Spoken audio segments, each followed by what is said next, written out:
across the UK, on DAB+, on YouTube, on your mobile, and on your side. This is Talk.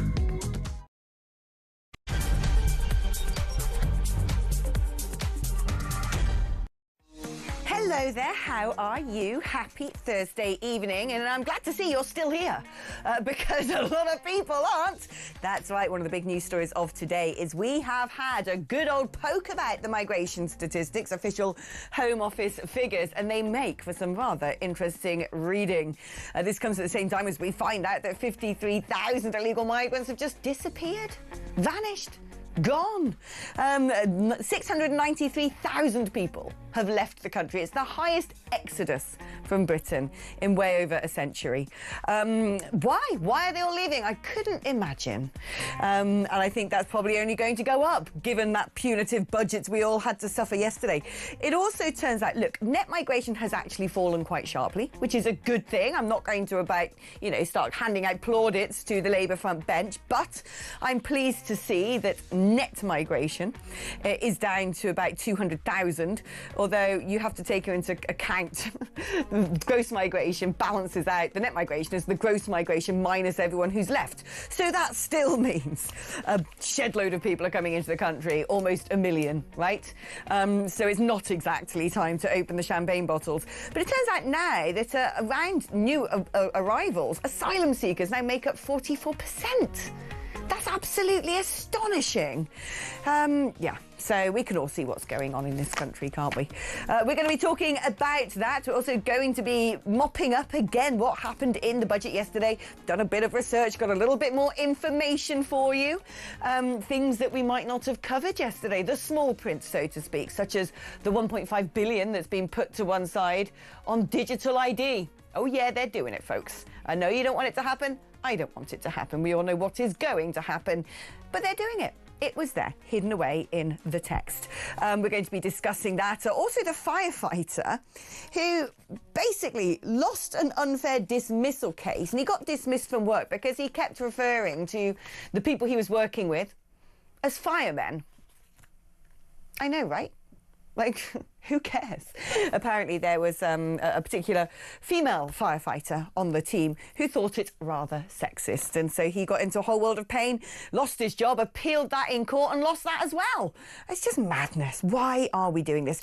And all sorts of things. The lights are probably going to go out this Christmas. Hurrah! I mean, it just gets better, doesn't it? This government are beyond useless. I actually think they're very useful at harming the country. I'm kind of like, who are you working for, son? And also France is bringing back national military service because they think that Russia is going to get up to dastardly things. Should we be doing the same? There is an awful lot to get through tonight. So do join me up until 7 o'clock, and I'd love to hear from you. The number is 03444991000 if you want to register your interest. Give Jodie a call. She will vet you and make sure that you are sane enough to be patched through to the studio. You can also use that number to send me a WhatsApp message. You can leave me a voice note on WhatsApp. 87222 is the number to text. Write the word talk before you text. Now, I was just discussing with wonderful Ryan before coming in here about how to fun up the occasion, because that's what we like to do. It's drive time. You don't want it to be doom and gloom and misery. You know, you're basically T-minus 1 hour away from that wine you've been craving all day, okay? It's coming your way. So we're going to ease you gently into the evening with a little bit of humour. In fact, I'm not going to do that. You're going to do that because we like to put our audience to work. And so Ryan and I were thinking, given that this poor man in Wales has lost his job for using the word firemen, come up with what your job is, but don't tell us. If you could say what you do for a living without actually saying what you do, then let us know and I'll see if I can work it out. Also, what about when people have those really weird job titles, you know? When all of a sudden someone who was once upon a time a shelf stacker in Safeway or whatever is now called a sort of ambient produce operations director and things like that. I love that stuff. So come on, entertain me, titillate me with all your various job descriptions tonight in solidarity with the poor fireman, because he is a man and he fought fires, who is now seemingly without a hose. Okay, let us get on with the show. And at the top, we are joined by the brilliant, the wonderful, a great friend to this channel, Benedict Spence. Hello, Benedict. How are you? Good afternoon. I'm well. Still here, even though everybody else is my age Are you appears sitting to have on the toilet emigrated. there, Benedict? No, I'm not. just, just Do wondering. I need to stand up to demonstrate? It just No. looks like a very small, echoey room, and yeah, just wasn't It wasn't is a sure. small, it is a small alcove of the East India Club where one is permitted to take calls. That is where I am right now. Oh, look at that man of the people at the private members club in St James. You do look like you fit in very well there with that tash of yours. Okay, let us talk about these figures. I don't know where to begin with all this. I suppose we should probably begin with the fact that 53,000 illegal migrants are missing, according to internal Home Office figures. What's the betting that it's a lot more than that? Because some estimates when it comes to illegals, people who've sort of disappeared between the cracks in various cities and towns around the UK, I've heard people suggest it could be up to 1 million. 53,000, you having me on? It's a huge number of people that are in this country illegally that have no real right to be here, and the authorities have absolutely no idea where they are. And of course, it's not in the interest of the authorities to admit to this. So 53,000 is possibly the acceptable figure that they believe can be put out into the public domain.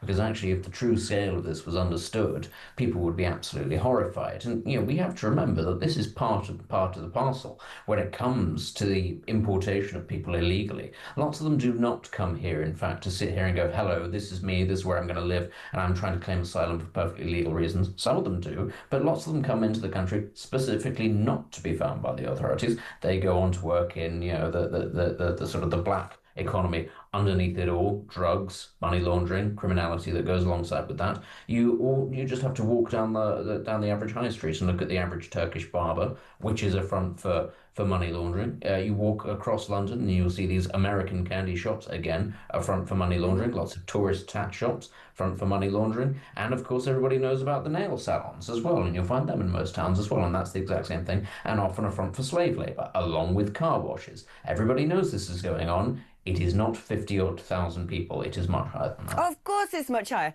And the public security, the national security risk in all of this is something we don't talk about enough. I was having this conversation over lunch just now, and you look at what's gone on in America, and now they've banned all arrivals from Afghanistan because they've suddenly gone, right, we don't know who we're getting from Afghanistan.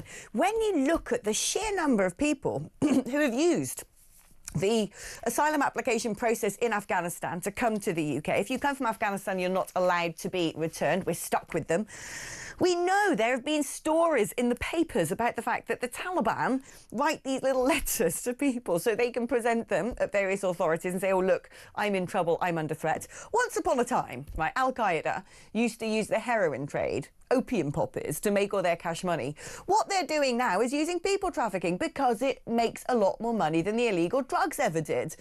And so we know that people are coming into the country who are, without doubt, part of terrorist organisations.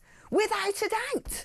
That is in no way, shape or form a conspiracy theory. There are various people who analyse this stuff, terrorism experts. There's a brilliant woman called Sarah Adams over in America who firmly believes now that in the West, every single town and city will have a sleeper cell connected to Al-Qaeda of between 5 and 10 people, and many of those will have come into the country illegally. It is craziness. The ideology of open borders will, in the century that follows this, I think, be looked upon as one of the most insane things that ever happened. And without meaning to get a bit too stuffy and a bit too old-fashioned, I think a lot of this stems from the fact that we don't really learn history in this country anymore, or in countries like the United States. Everybody knew once upon a time what did for the Roman Empire was the barbarian invasions, or the barbarian migrations, as they were called then. And what happened? Well, everybody understands. You open the borders, you allow people in who are not part of your culture, and eventually it gets diluted, and whether violently or slowly because of osmosis, that's ultimately what happens. But we have completely forgotten that this is a phenomenon, and we've just gone, yeah, no, that's absolutely fine. There can be no negative consequences whatsoever. But it does, I think, show you again a relative weakness of the state, both ideologically and practically, that they understand what this criminality is. They know what's going on, but they're completely powerless and frankly aimless in terms of their attempts to tackle it. There just isn't an attempt to But it's tackle it. And you craziness. cannot possibly question the ideology. They must know. Without a doubt, they know. They will have been alerted to this. And this idea that they can't do anything about it, they could declare that this is about national security. They could declare a national emergency. You know, Hungary is currently paying, they're fined by the EU for not going on the ECHR stuff and just saying, right, we're not going to have any asylum seekers here. The price they're having to pay in their fine is essentially £1 million every single day. Great.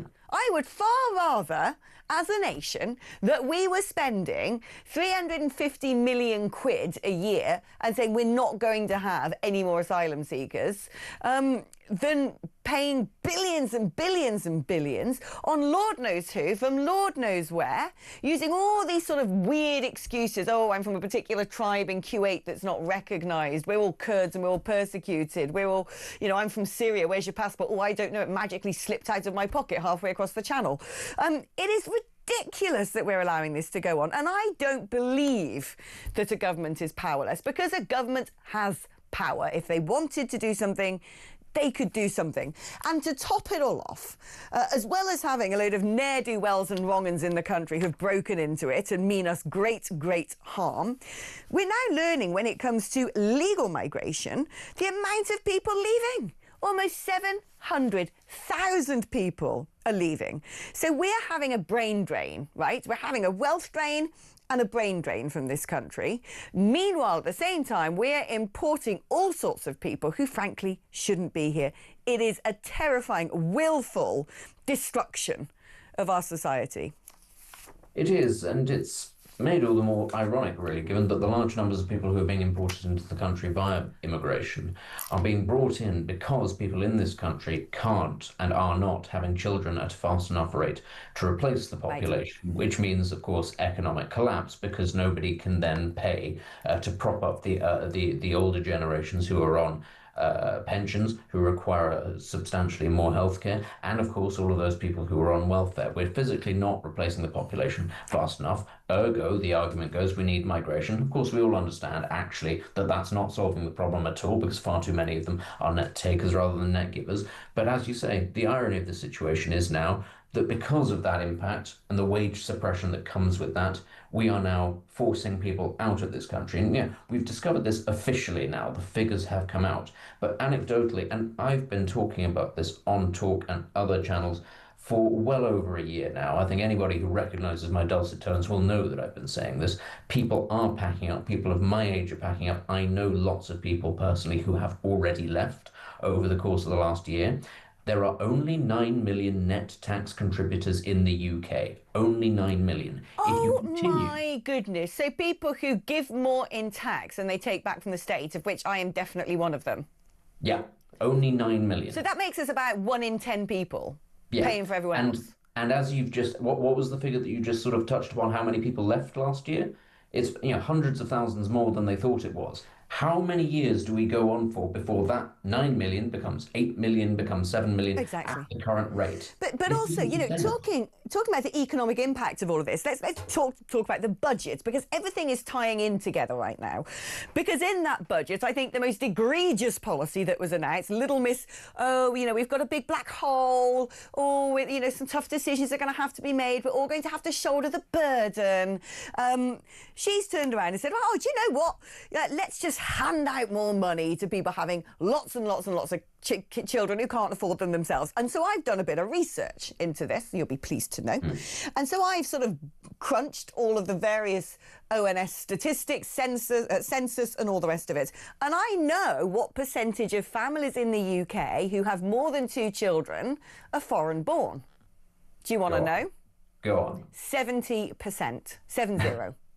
70% of the people who are going to be getting these handouts that have more and more babies are foreign born. The top, you won't be surprised to learn the top countries: Pakistan, Bangladesh, Nigeria. So basically, we've got a government forcing the people who actually pay taxes out of the country, importing terrorists into the country, and then making the 10% of us who actually are net contributors pay for foreigners to have far more babies than we've got. They may as well turn around and just go, oh, do you know what's going to be the top policy in the Labour Party manifesto?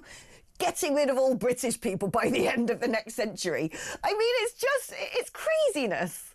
I mean, all that I can say is that so many of the people who are emigrating, they are not super rich, they're not even particularly rich, they're simply aspirational, and they are of the age where they want to be settling down and starting families. They want to be able to have children, but financially they are not able to in this country. They will end up having children. They'll just do it abroad. And the generation of British people will be born and brought up overseas and will then end up contributing to the countries that they end up moving to, with the exception of Dubai, of course, because you can't become a citizen there. But think of all the people who are going to other places, Australia, New Zealand, Canada. There are lots of them. And it is a loss. It's not only is it a brain drain that we currently face, it's a lost generation of people who should be born in this country to later contribute to society in 18, 25 years' time. They're not going to be here either. That's another part of the problem. I don't understand we're why. not even addressing yet. I don't understand why a great immigration policy, in my mind, would be to say the Anglosphere do not need visas. Australia, Canada, New Zealand, America, you want to come and work, a bit like we had with the EU, you know, mobility of the Anglosphere. People who we know are going to integrate really well because they're basically our cousins. That, to me, would be a better way of approaching shortages in the workforce than what we currently have. Poor Sir Keir Starmer, though. I mean, you know, Reeves was taking all the heat yesterday. I absolutely loved Kemi Badenoch's evisceration of her. I mean, go girl, she was on it. I loved it. But the Prime Minister himself has sort of come out of hiding today and frankly got a hiding verbally from various journalists. Shall we have a little look at him doing the rounds? This was a Labour budget with Labour values, and that means it had to be a fair budget. And then we had three pillars, really, to the budget that I'll just spell out to you. The first is that we must protect investment, particularly in our NHS. You know the state of the NHS under the last government. It was left... I always say it was left on its knees, but my wife, who works at the NHS, says no, Keir, it was left on its face. And it fell to us to put the money back into the NHS, to put it back up and make it fit for the future. So it's there for everybody and their families when they need it. So that was principle number one. Principle number two was we have to get the national debt down. It's far too high, and by getting it down, that impacts everybody across the country because it allows interest rates to come down, and once interest rates come down, that then gets affected in mortgages, and people will... This is one of the biggest monthly payments that many people make to get their mortgages down. And then the third big principle, which you'll have seen, I hope, is that we absolutely had to bear down and deal with the cost of living pressures that people are facing. We have to get national debt down, really, because, old Keir, it seems to me that this whole idea of we're not going to do austerity, we've got to get the debt down, shouldn't involve paying 15 billion more in welfare payments. You absolute nut job. He really needs his sinuses sorted out. I don't know what's going on. Rachel Reeves has had a glow up. I don't know who's been at her hair, but, you know, she's got nice little golden highlights and makeup's all been done professionally. But, I mean... That budget was just a screaming disaster, wasn't it? Everybody I've spoken to said, we're in an economic doom loop now. It's not even, but, you know, we're about to overflow, right? The ship is sinking. We didn't even bail out the vessel by a thimbleful with that budget. Nothing at all was done to actually protect and nurture and nourish the economy. In fact, all the things that are making it so terrible were done even more. Yeah, and I think all that you need to know is that on current trajectory, government spending on things like welfare and healthcare is projected to quadruple over the course of this parliament. I think slightly less than that, but still, it's an unsustainable amount of money, and it's especially unsustainable if you're chasing away the main sort of drivers of innovation and economic growth in this country. This government has already done that with the so-called super rich, you know, the people that sort of own the companies and that make the most amount of investment. Those people are long gone, and now it is the turn of the aspirational middle classes, the younger middle classes, the university educated who have been sold a raw deal, were promised, for instance, amongst other things, interest-free tuition fee loans, and that was reneged on, who were promised the idea of being able to own your own house, that has been reneged on, and were promised any number of other things throughout their lives, that they would have the same sorts of things as their parents and grandparents, and which they're not going to get in any way, shape or form at all. They are the ones that will bear the brunt of this tax rise. And let me tell you, they're the ones that will get the tax rise next time as well, because there will be one, and then there will be one after that. This isn't going to stop until there is cuts on spending, and specifically spending on welfare. And I'm really sorry to say it, and this is going to make a lot of listeners to this show very unhappy. It's going to have to, at some point, mathematically it has to, involve things like the triple lock. It's going to involve all sorts of things for vulnerable people who are not in work. It is going to require an aggressive approach to out-of-work benefits, not unlike the one that we saw under Ian Duncan Smith at the start of the coalition government. The fact is this, right? If a government doesn't do it, what's going to happen is the economy is going to crash and we're going to have a load of technocrats come in and take over running things, and they will do it. So far better, I think, it's done via democratic means. Are you part of the 9 million club? I am, sadly. Hey! Do you know, I'm gonna get T-shirts printed, and we're going to start telling politicians we're not paying anymore. We're going to sort of set up a union. Don't do that. Then they'll introduce a T-shirt tax. That's the next thing that'll happen. Oh, Benedict, it's always great catching up with you, and we'll go and sort of drown our sorrows together at some point in the very near future. Thank you so much, can I just say, to people who are already sending brilliant job descriptions, and especially the funny names that people give to certain professions. So Johnny in Gloucester says his mate used to work at Subway and his job description was sandwich artist. Really? Does Subway do that? Sandwich artist. I like this one. Kaz has sent that he's a transparent wall engineer. Do you know what it is? No? A window cleaner. I quite like that. Bill in Colchester says he's a muck shifter. A muck shifter. Do we know what that is? I don't know. I don't know what... I mean, I'm just imagining the times I worked at a horse riding stables when I was 14 years old, and I was definitely a literal muck shifter there. But this is a brilliant one. So Ian says he had a friend in Dundee who described himself as a government artist because he used to draw the dole.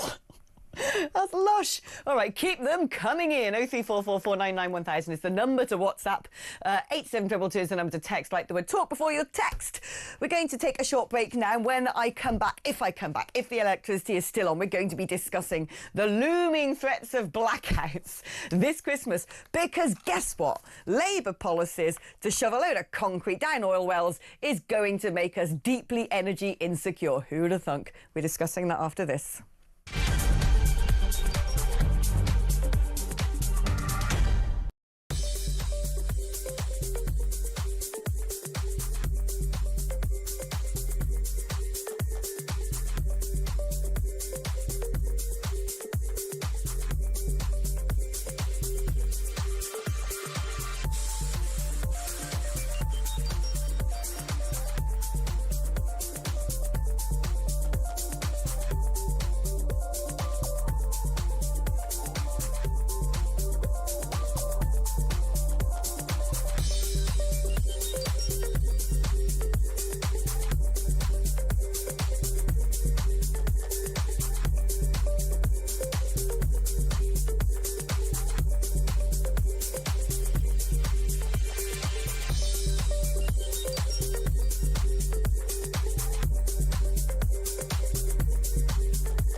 In terms of your question around taxes, there are no additional tax rises needed beyond the ones that I've set out.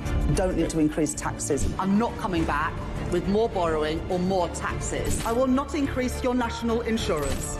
I will not increase your VAT, and I will not increase your income tax. We don't need to come back for more. We've done that now. We've wiped the slate clean. The economic circumstances have declined, deteriorated since a year ago. We are having to look at taxes and spending. In terms of your question around taxes, there are no additional tax rises needed beyond the ones that I've set out. Don't need to increase taxes. I'm not coming back with more borrowing or more taxes. I will not increase your national insurance. I will not increase your VAT, and I will not increase your income tax. We don't need to come back for more. We've done that now. We've wiped the slate clean. The economic circumstances have declined, deteriorated since a year ago. We are having to look at taxes and spending.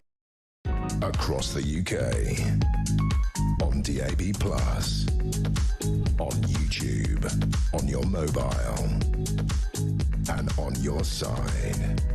This is Talk. I'm loving reading your various messages all about your job descriptions. Some of them are just quite poetic.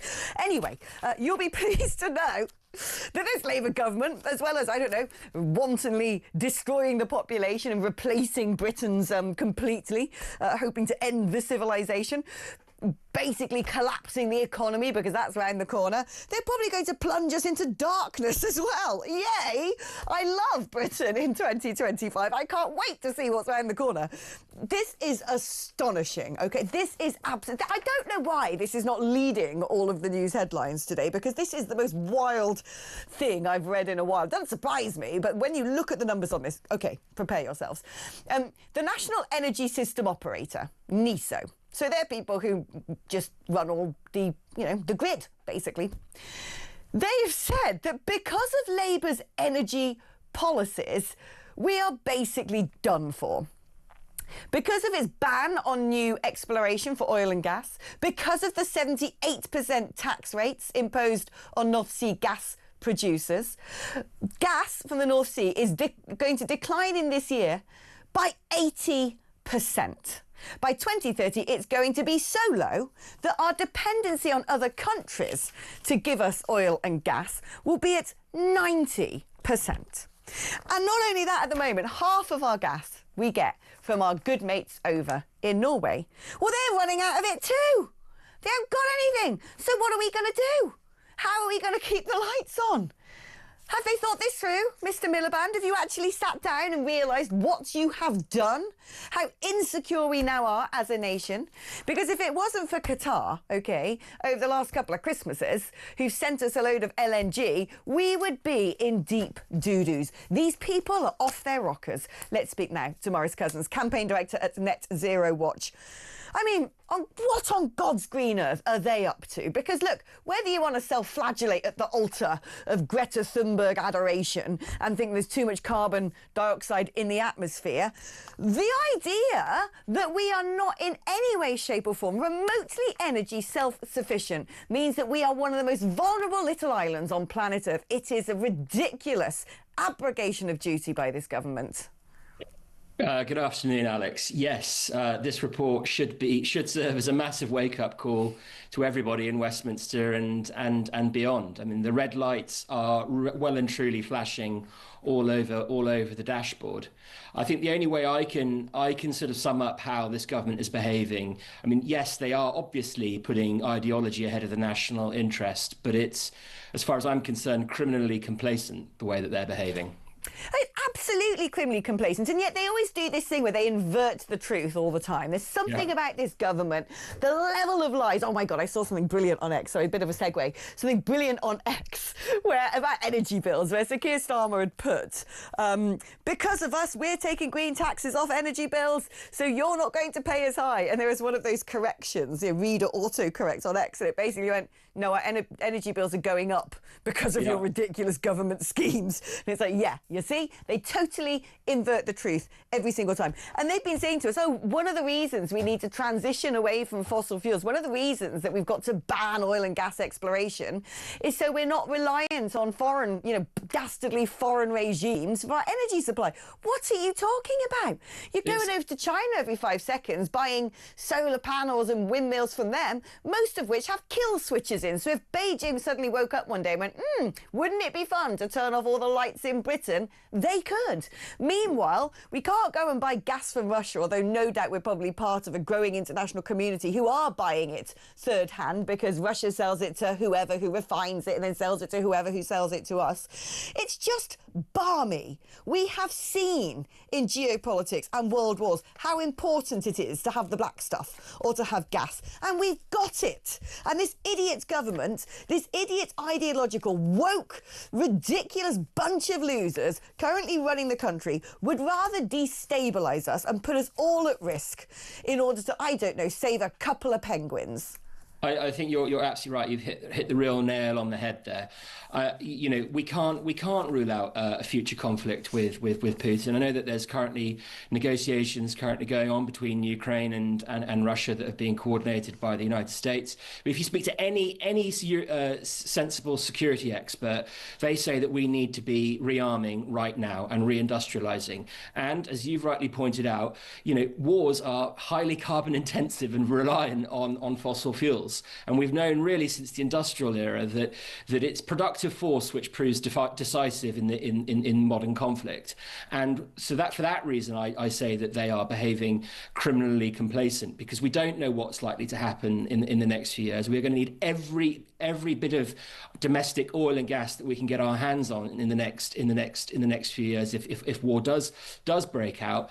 And yet what they're doing is deterring future investment into the sector. I think North Sea oil and gas, I read somewhere the other day, they're hemorrhaging about 1,000 jobs per month from there. That's the sector expects to lose tens of thousands of jobs. I mean, you speak to some people in the sector, they don't know whether or not it will be able to survive before the end of this parliament. It's really, really worrying, Alex. Really, really, really worrying.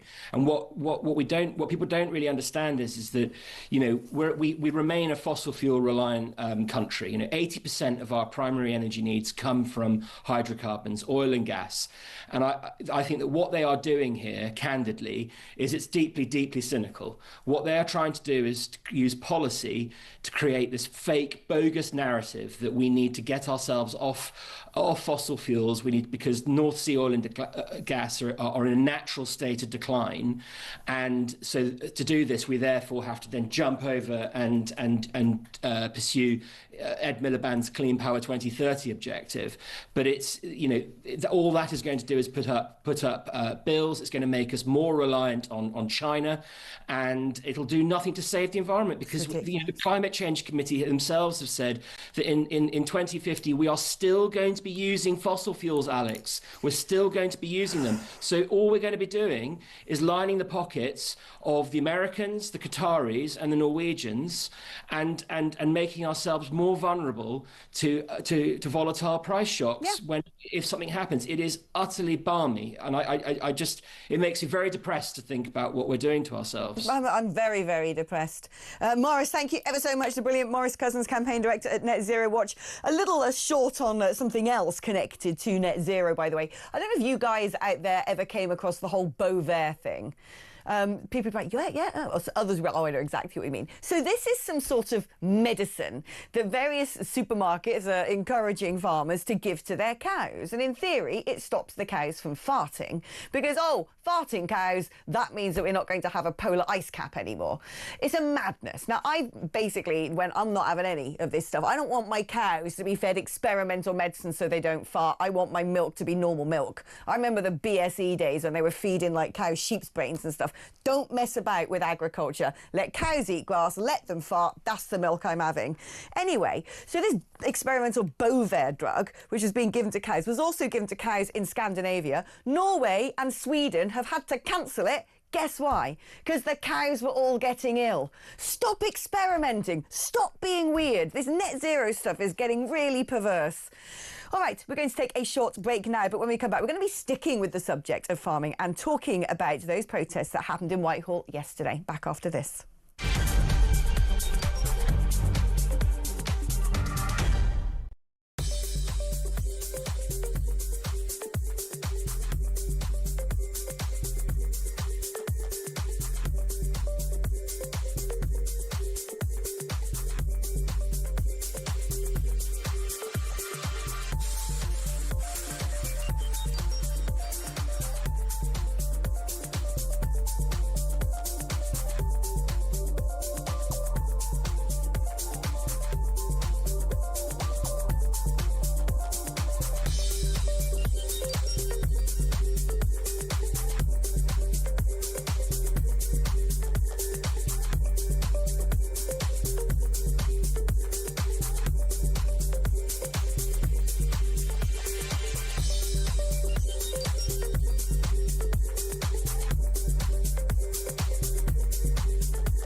Across the UK, on DAB+, on YouTube, on your mobile, and on your side.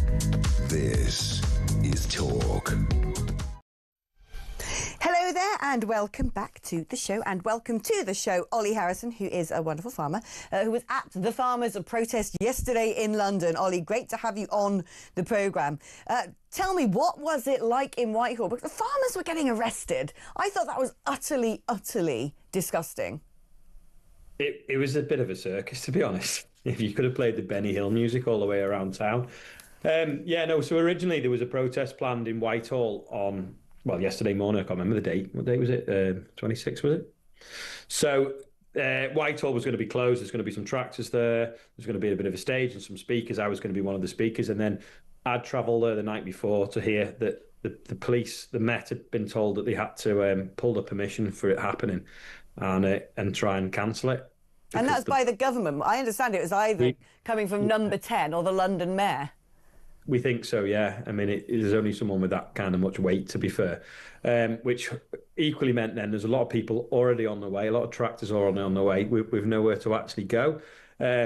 So I think I did some news the night before, and I said they'd need the army to stop them, and they probably nearly did, because they all turned up, and because there was nowhere to park them, they were just stuck in all the side roads everywhere. It just completely gridlocked the city. There was 3 helicopters up looking what was going on, people scratching their heads. There was just police everywhere, just for no reason, really, when we could have all been corralled into Whitehall and just left to our own devices. So, tell me about the farmers who were arrested. What I know is several arrests took place. Did you know anybody who got nicked by the cops? I've spoken to all of them, yeah. So one guy I knew, he'd been in London with us a few weeks before. He was arrested for beeping his horn stationary. Apparently that's an offence, didn't realise. Beeping his horn? Yeah, but And he yet, was. and yet you've got those horrible little, you know, whatever they are, rickshaws with fluffy seats blaring out awful 90s music, zipping around London every 5 seconds. Yeah, but apparently you can't beep your horn stationary. So he was arrested, and then they realised his tractor was in the way, so they unarrested him and let him go. Another guy, they wanted him to move his tractor, but he couldn't because there was a lamppost in front of him and then 30 tractors behind him. So he was looking whether he could, and then they just arrested him for no reason. He felt like they were trying to provoke him into having a reaction, and he was just remained calm. And they took him to the station, and then they let him out a few hours later. I mean, this is really, I find this so disgusting because the way that farmers have been treated, and that smug Starmer stood up. Oh no, Smug Reeves actually stood up in Parliament yesterday and reminded the nation, we are the people who have applied inheritance tax. It's like, really? You think you're going to get a round of applause for that, do you?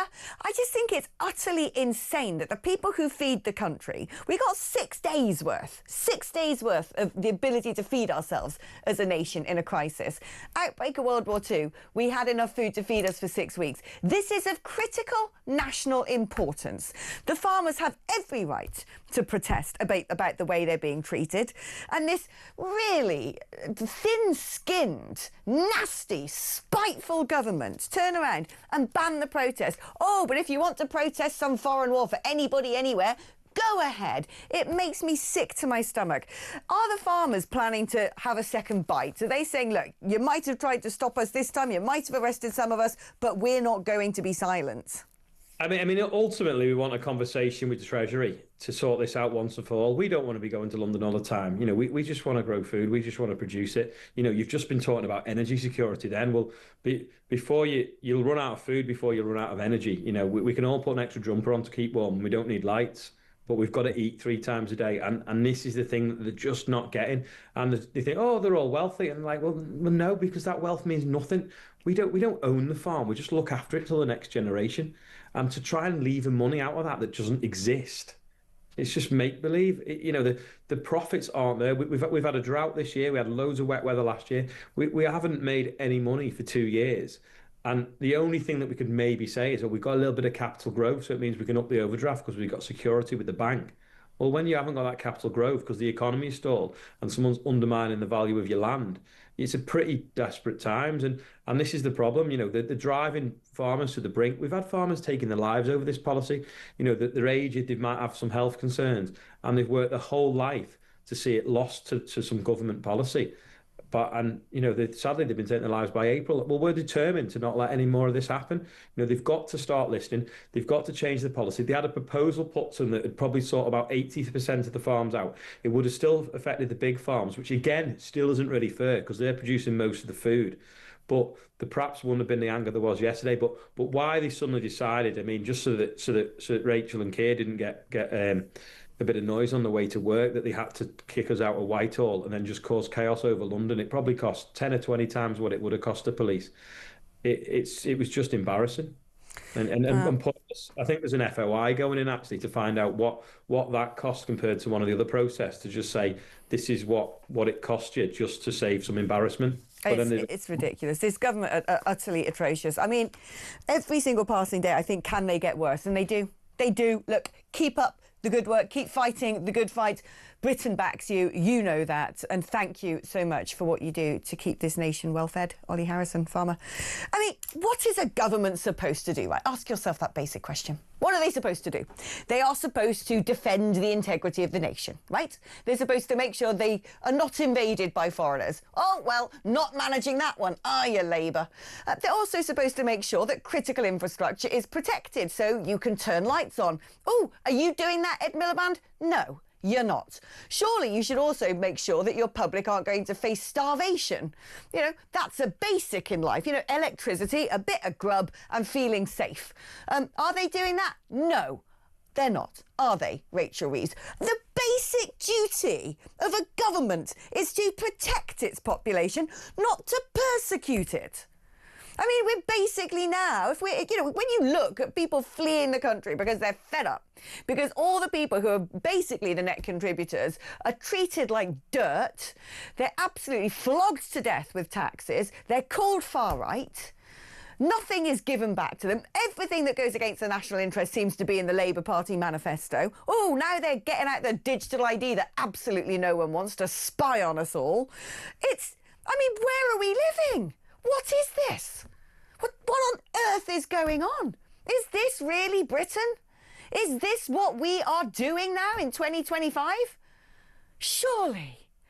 Oh. Right, I'm going to take a breather. When I come back, I want to hear from you. I'm going to read some of your messages and rattle through some of these really fun descriptions of jobs and see if I can figure out what they are. And hopefully chat with some of you. 0344 499 1000 is the number to dial. It's your normal network rate. I'd love to hear from you because, my goodness, I just feel I'm just peeved. I don't know how much more I can take, quite frankly, of day in, day out looking at this ridiculous news, doom scrolling through the papers to see what terrible atrocity this government is committing next. So cheer a girl up, would you? Give me a call. 0344 499 1000. That's the number for a call or even a WhatsApp. You can leave me a voice note on WhatsApp as well. 87222 is the number to text me if you're going to do that. Write the word talk before you text. I'm back in just a moment.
In terms of your question around taxes, there are no additional tax rises needed beyond the ones that I've set out.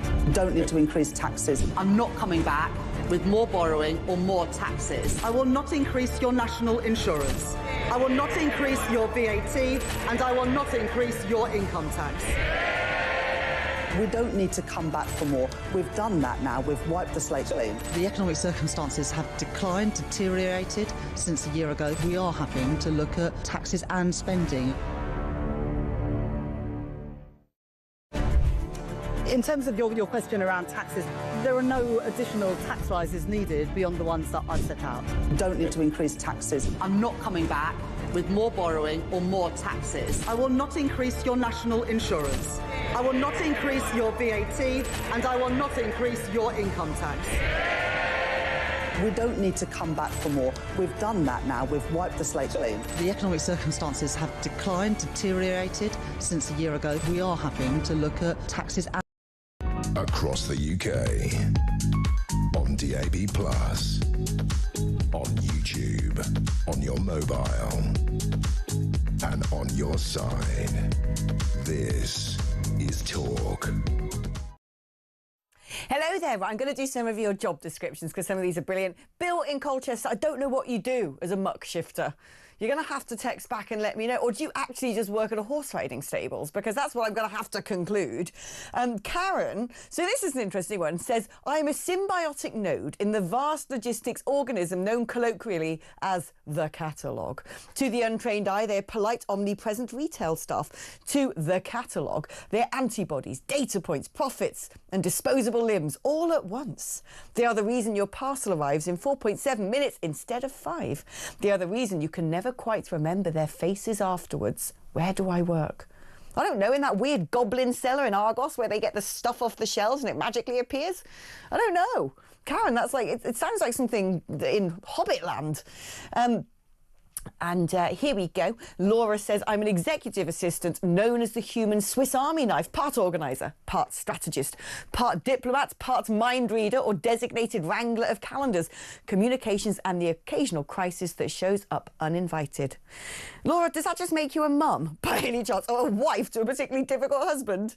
Here we go. I work long hours with no set start time, no set finish time. I work away from home but always sleep in the same bed. I see different places every day and meet new people every day. I cook in my workplace and relax in my workplace. Are you a lorry driver by any chance, Dan? I don't know. That's what I'm going to guess with that one. And here we go. I always said that I was a communication and distribution engineer when I was actually just a postman. David Jacobs in Westcliff. Keep those coming in. I really enjoy these. Let's speak now to Stephen, who is in East Yorkshire. Hi there, Stephen. All right, Stephen, my lad, how you doing? Oh, we don't think Stephen's there. Took so long getting to him, he's gone off to have a wee or something. Maybe he'll come back. Let's speak to Chris instead, who is ready for us in Portsmouth. At least I hope he is. Hi, Chris. Hi, yeah, I'm in Portsmouth. Good, you're in Portsmouth and you're on the phone line. That's a double joy. Right, what can I do you for, Chris? What is on your mind? Well, it's about the job thing. Yeah? Are you going to try and guess my job? Oh, yeah, go on then. Let's do this live. Come on. All right, go on then. What sort of clues would you like? Well, I don't know. You've got to sort of... You decide that, not me. I'm the one guessing. You can't be like, oh, you know... Do you want me to play a guess-no game? No, just gives me a really interesting description. I'll see if I can figure it out. Okay. I work in the performing arts. Okay. And education. Right. What else can I say? I don't know. You drag queen story time? And in theatre. Right. I work with people that don't really understand what I do some of the time, but appreciate that I'm there. Oh, well, that's kind of my job, actually. What? I don't. So performing arts theatres, did you say schools as well? Yeah. What age? Are you like Mother Goose? No. I'll tell you, I play the piano for ballet. Oh, that's nice. An unusual job. That's sweet. Oh, yeah. When I did ballet, my ballet teacher was called Mandy, and the man on the piano was called Ray. I remember him. What a lovely profession. I think that's really sweet. I think I work in a different place because I was head of music at English National Ballet School for 11 years. We'll check you out. And I worked with English National Ballet Company and the Royal Ballet Company, and was with the education department at the Royal Opera House for ballet for 15 years. You must be a pretty canny pianist then. I can talk my way in, shall we say. Yeah, I bet you can bash out a bit of Gershwin on the side. Go you. Fantastic to have you on the blower, Chris. Go tickle them ivories. Let's speak now to Stephen, who is in East Yorkshire. Hi, Stephen. Good afternoon. Hello. I was just wondering how long it's going to be before Mr. Starmer follows Mr. Macron's jingoistic, oh, we need more people in the army. Because my question is going to be, hang on, we're all far-right flag wavers and fascists. If you're patriotic, would you want to fight for this country at its present situation? Yes, is the answer. I would. I definitely would. In fact, I'm applying right now to be a military reservist, and I'm getting quite far in my process. So don't you worry, I'll be putting on the camo and learning how to defend this realm, because I believe in that. Unfortunately, the figures don't support that, because a large percentage of the armed forces is made up of white young males, and they're not joining in the numbers because they don't feel that way. They don't feel that this country is worth fighting for at this present moment in time. And that's heartbreaking. It's heartbreaking. It is. when you look at how much our troop size have diminished, we've got about half the number of full-time trained people in our armed forces as we did during the Falklands conflict. It's basically halved, which is absolutely astonishing. And I actually think a little bit of national service would go down quite well. Someone's messaged me here, Stuart, saying he's moved to Finland. He's in his new home. Finland is a place that has national service. And I think it is a brilliant way of teaching patriotism, responsibility, hierarchy to young people. We got enough people sitting at home, oh, I've got anxiety, or people going around on bicycles carrying weapons anyway. You know, I actually think that a bit of national service would do this country the world of good. I really do. But in the meantime, I just think, you know, we're going to have to do something. All the DEI schemes we put into military recruitment were just mad. Why did we do that? My understanding is there could well be a push to encourage more people to become reservists. And look, like I said, I personally would fight for this country because I love this country. I'm of it.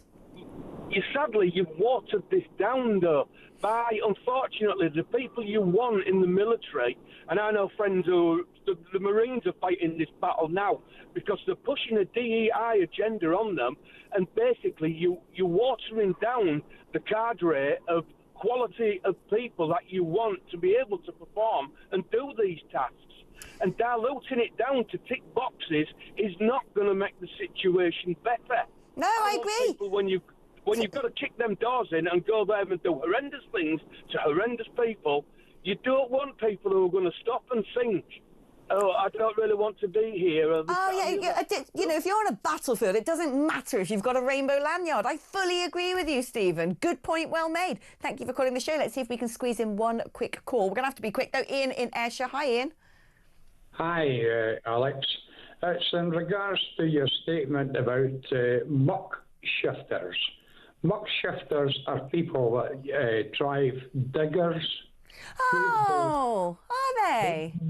Bulldozers, dump trucks. Oh, I didn't know that. Thank you for letting me know, Ian. I appreciate it. I do love a good JCB. Not as much as I love a cement mixer. I don't know what it is about cement mixers. I think they're really awesome. I just think they're great. So there we go. We've all learned what a muck shifter is. And sorry to Bill in Colchester for not knowing that sooner, assuming that you might have worked in a livery or something. Look, I'm from a rural part of the world. It's the automatic assumption. OK, we're going to take a short break now, but don't go anywhere because there's lots more to discuss. We're going to be digging down into the budgets with Matthew Lars, a former Labour advisor, to see if someone out there thinks that there was anything good in it, because I haven't found one yet. Don't hold your breath. I'll see you on the other side of these adverts.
across the UK.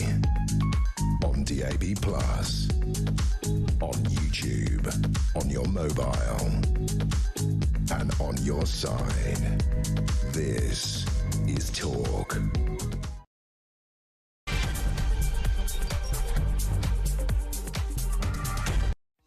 Hello and welcome back to the show. Ryan and I have got a little game we've just invented. He just said to me he wants to buy something really weird on Black Friday just to annoy his wife. And I'm like, no, I want to do that in the next advert break. So I've asked him to set me a budget. He very generously said 100 quid. I'm like, I thought he was going to say a tenner or something. So a tenner. He's changed his mind now. He suddenly realised letting Alex spend 100 quid of his money on something that his wife's going to detest probably wasn't a good idea. But yeah, I'm going to see what I can find in the next advert break. I'm going to scour eBay and Amazon to find the most, and even throw in a bit of Etsy to find the most inappropriate, disgusting thing. Okay, talking about inappropriate and disgusting things, yesterday's budget. I'll see what I did there. Right, yesterday's budget. Well, that was a horror story, wasn't it? A nightmare before Christmas. To be honest, though, I mean, it kind of was and it wasn't. There wasn't really much in it. You know, it was like, oh, we're just going to sort of do a whole load of little penny-pinching stealth taxes here and there to make you all feel a lot poorer. And meanwhile, despite the fact that the economy is basically going off the rails, that it's about to completely explode, we're going to find all this money to pay for people who want to have gazillions of children but aren't working. We're going to increase handouts of the welfare state by £15 billion. Now, this is despite the fact that the UK's been expressly warned by none other than the IMF itself, you're gonna have to cut welfare. It is not sustainable. And instead, that blimmin' woman stood up and went, I am the Chancellor who's not going to reintroduce austerity. Well, we're not talking about austerity, mate. We're talking about saying to people who are sitting at home not working, who are more than capable of working, do you know what? We're not going to pay for that anymore because that ain't how a society should function. Let's speak now to Matthew Laza, former Labour advisor. Matthew, can you try and find something positive in that budget for me? Because I seriously have asked lots of people, including lots of people on the left, and nobody yet has been able to say, oh, actually, I can see why she did all that stuff. Well, I think it was a stabilising budget. I mean, I don't think that that anybody will be cheering at the freezing of tax thresholds. And it was a budget about delivering on what was a clear Labour priority, which is scrapping the 2 children benefit cut. I agree with you, Alex. We do need serious welfare reform, and actually, I think that the numbers to concentrate on are the revealed in the Red Book, the detailed document that accompanies every budget, where the ever increasing numbers of people on out of work sickness benefits, many of whom have mild mental health conditions, who we don't want to consign to a life of benefits when it could be a life of work, even if they need some extra support to help them into the workplace. That, I think, is the big issue the government has to tackle. The 2 children benefit cut, I think, removing it is justifiable. I think it's important to remember that 3/4 of those who receive it or who will benefit by its lifting are in work. So we're not talking about people who are sitting at home and refusing to work, but we're talking about people who are in low-paid jobs, etc. So I think that it was a stabilising budget, but the government, A, needs to do something about welfare, and B, will have to help the economy grow, because otherwise it's not going to get re-elected. Right, exactly. How is this in any way, shape or form going to help the economy grow? Because I didn't really see anything in there which suggested any sort of comprehension of helping businesses. Instead, increasing things like corporation tax, messing about with business rates, going after small and medium-sized employers again and saying we're going to increase the national minimum wage by 4.8%. Well, that's nice, great. We'd all love the poorest in society to have a bit more money, but what about the businesses who employ them who can't actually afford it? I spoke to lots of people yesterday. Does this woman just not understand that actually what generates income, what generates revenue is the private sector? It's enterprises, it's industrialists, it's manufacturing, it's people employing people, making things, selling things. That, you know, all the very people who she's going after, sticking a hand in their pocket to pay for people who, quite frankly, are not productive in society. That makes no sense to me. Well, I'm not sure I agree with you that people are not productive who are in work, but who have families above 2 people. So on that front, look, in the last budget, clearly business felt hammered by the change in employers' national insurance, and that was, that was seen as an attack on their abilities to raise jobs. I think there was a big issue around the minimum wage, because what the issue with the minimum wage, or the national living wage as they call it now, as the Tories renamed it, is that it is effectively set by an independent commission that was created when it was introduced in the Blair government. Now, and therefore it's very hard for any government to reject the findings of this commission, which has sort of slightly been treated like Holy Writ. I think people are, remember when the minimum wage was introduced?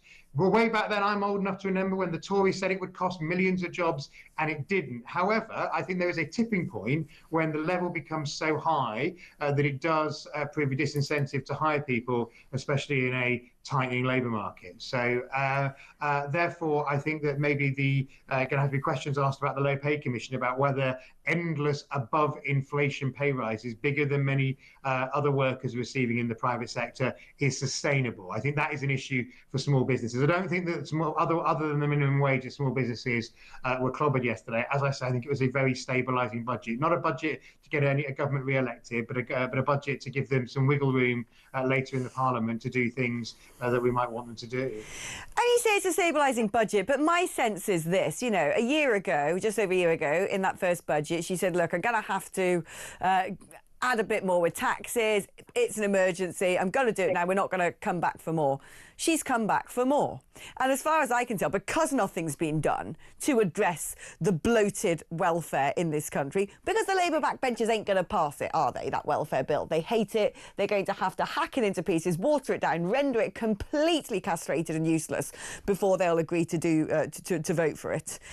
So we're not going to deal with the very thing we need to deal with at all. We don't seem to be doing anything to help grow the economy. So as far as I can tell, it might be stabilising. I just think it's just a status quo. It's a continuum. And so in a year's time, she's going to come back and she's going to ask for more again.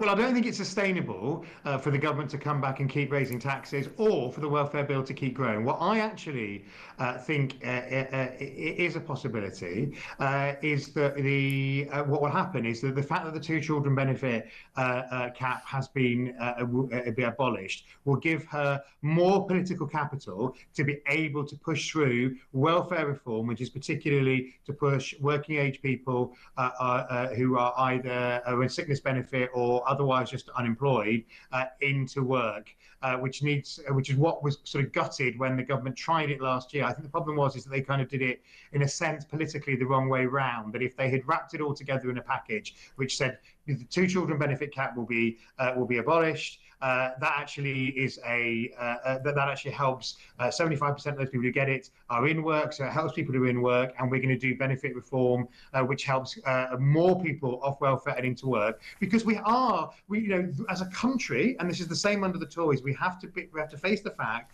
that we have this increasing number of people, particularly young people, who are claiming benefits often for understandably distressing mental health conditions, but they may not be severe enough that the people would expect to spend a lifetime out of work. But if they don't get into the labour force earlier on in their careers, then they effectively lose life chances. And all the evidence shows that for people with mild mental health conditions, it's better, even if you need support into work, to be in work, because that benefits your mental health and it benefits your life chances, which have a positive effect. So the government has to come back with meaningful welfare to work reform. Now, the government says it will. Pat McFadden, who is now the Work and Pension Secretary, is a very canny operator, very politically savvy, and also gets this. So he's got to come back with a plan. And as you say, Alex, that plan has got to get through those Labour backbenchers. So it's now, if the Labour backbenchers got the sweeties yesterday, they have to realise there has to be some rather less sweet tasting medicine, but important things that need to be done over the next few months to bring that welfare bill down.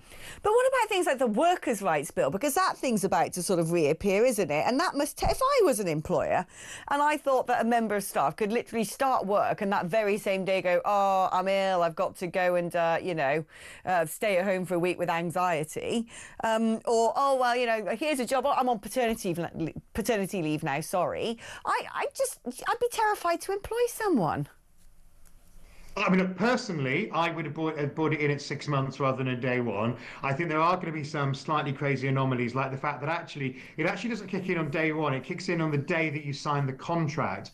So you can actually, for example, never appear at the job because you go off sick before you start the job. And so the absurdities like that, I think, are why people like the Tony Blair Institute have called for it to be, and indeed even the Resolution Foundation, which is a think tank that is very close to the government. The former head of it, my former colleague Torsten Bell, is in charge of is one of Rachel's ministers in the Treasury, and was in charge of the budget board that was meeting to make the big decisions. And even the think tank that he ran has said that 6 months would be more sensible. I think. Yeah, do you know what's really spooky? Do you know what's really, really spooky, Matthew?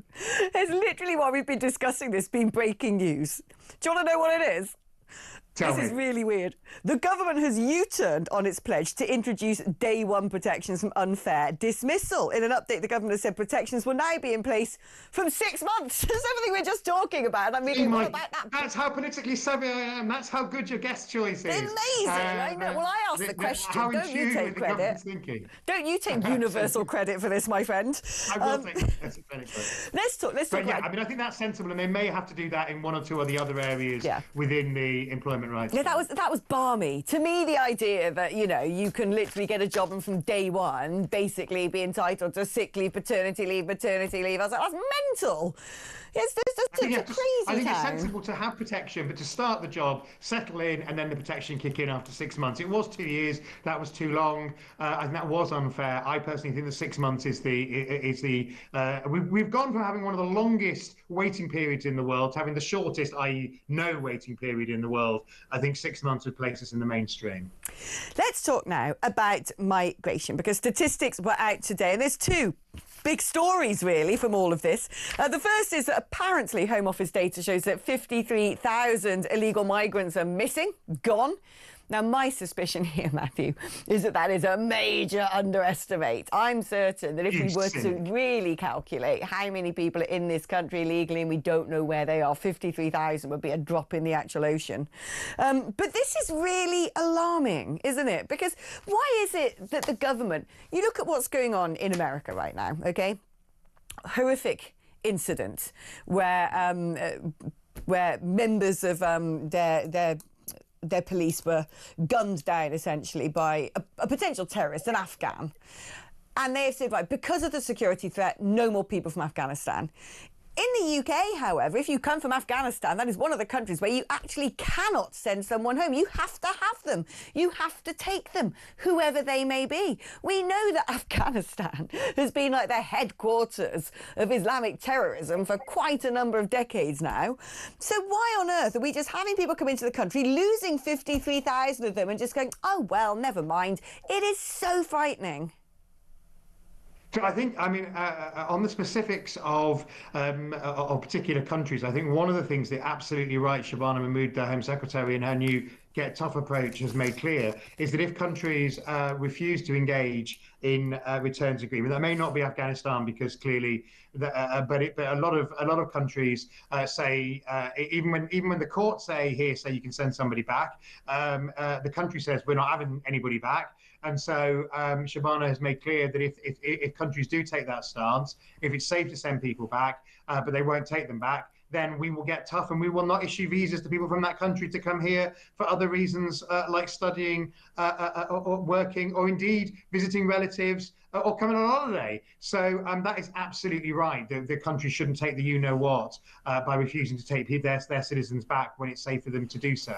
And I think on the 53,000 going missing, then clearly it is very worrying. The system was allowed to get absolutely out of control under the Tories. It was collapsing under its own weight. The government has made a few steps towards making that better.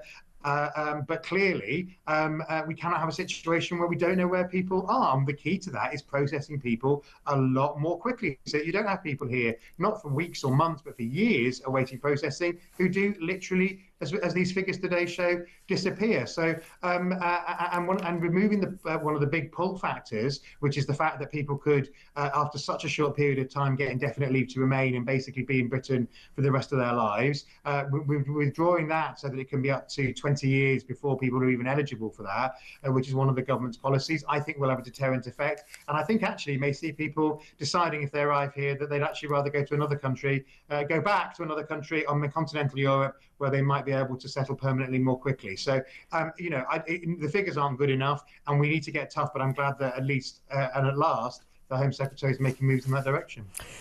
Well, let's talk about legal migration now, because it is staggering. There's, sort of like, well, hey, net migration has dropped dramatically. It's now only 204,000 people.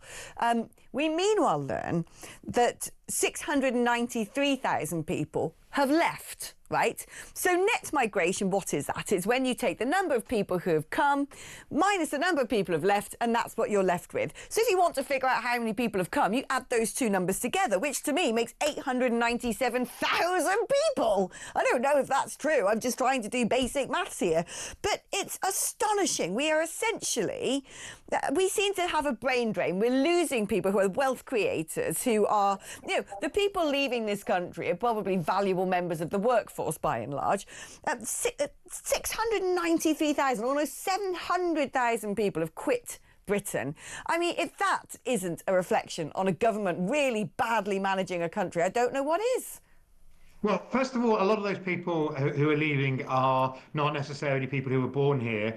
There is quite a big issue about European people who came from the EU going back to the EU. For example, remember in the original wave of EU expansion migration, the legendary Polish plumber. Well, I can tell you that Poland's economy is now booming, and therefore, if you're a Polish plumber, you're likely to be able to do better in Poland than you are here. So, there is a big chunk of those people who are people who did migrate here, but who decided that they want to go home because they can have a better life at home, or indeed they just, they maybe they want to get married and have a family.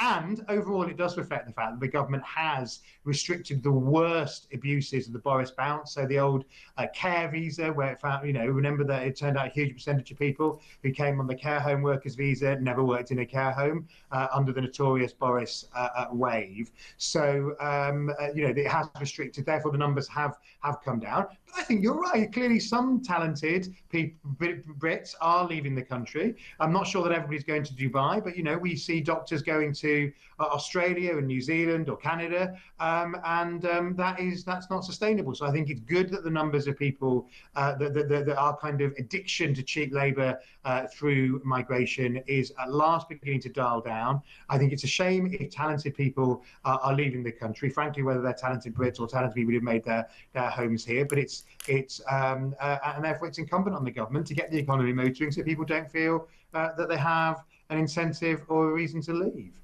I mean, looking at this, I've just tried to find some statistics and drill down on this. The estimation is at least 400,000 of those who have left are actual Brits, many of whom have gone to other countries where they think they're going to make more money, particularly tax havens like the Middle East or warmer climes, junior doctors, medical students moving to Australia. So actually, it doesn't seem like a lot of these people are just people who are going back from whence they came. A big chunk of them are Brits, Alex, and absolutely. I mean, we've always seen, people retiring, to warmer climes as well. But I'm not trying to escape from the fact. I think we know anecdotally and now in the figures that we must, as a country, we can't afford to lose talented people, and the government has to make this an attractive place for people to live. The problem is, I say the junior doctors is, if we put junior doctors' salaries up anymore, it might stop some leaving, but it will also, of course, add to the public wage bill, the public sector wage bill. So therefore, it's a very delicate balance to strike in some areas. But we need to make Britain an attractive place for people to stay. And crucially, the government, has to realise that taxes cannot keep rising. We have to look at the level of taxation. I actually hope that, with the headroom and a fair wind, that we might actually certainly see that those tax thresholds increase before the end of this government, because it needs to be a government that's about aspiration, as well as a government that's supporting poorer people like those who are going to be the 2 children benefit cut who are in work, but it has to support aspiration as well, and it needs to perhaps get the emphasis on the aspiration in the second half of the Parliament. Matthew, it's always wonderful catching up with you. Valiant effort there to try and cheer us up about the budget. The brilliant Matthew Laza. We're going to take a short break now, but sticking with the budget, we're now going to switch back to the right and speak to a former spad to the Treasury under Conservative Chancellors. That's after this.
In terms of your question around taxes, there are no additional tax rises needed beyond the ones that I've set out. Don't need to increase taxes. I'm not coming back with more borrowing or more taxes. I will not increase your national insurance. I will not increase your VAT, and I will not increase your income tax. We don't need to come back for more. We've done that now. We've wiped the slate clean. The economic circumstances have declined, deteriorated since a year ago. We are having to look at taxes and spending. In terms of your question around taxes, there are no additional tax rises needed beyond the ones that I've set out. Don't need to increase taxes. I'm not coming back with more borrowing or more taxes. I will not increase your national insurance. I will not increase your VAT, and I will not increase your income tax. We don't need to come back for more. We've done that now. We've wiped the slate clean. The economic circumstances have declined, deteriorated since a year ago. We are having to look at taxes.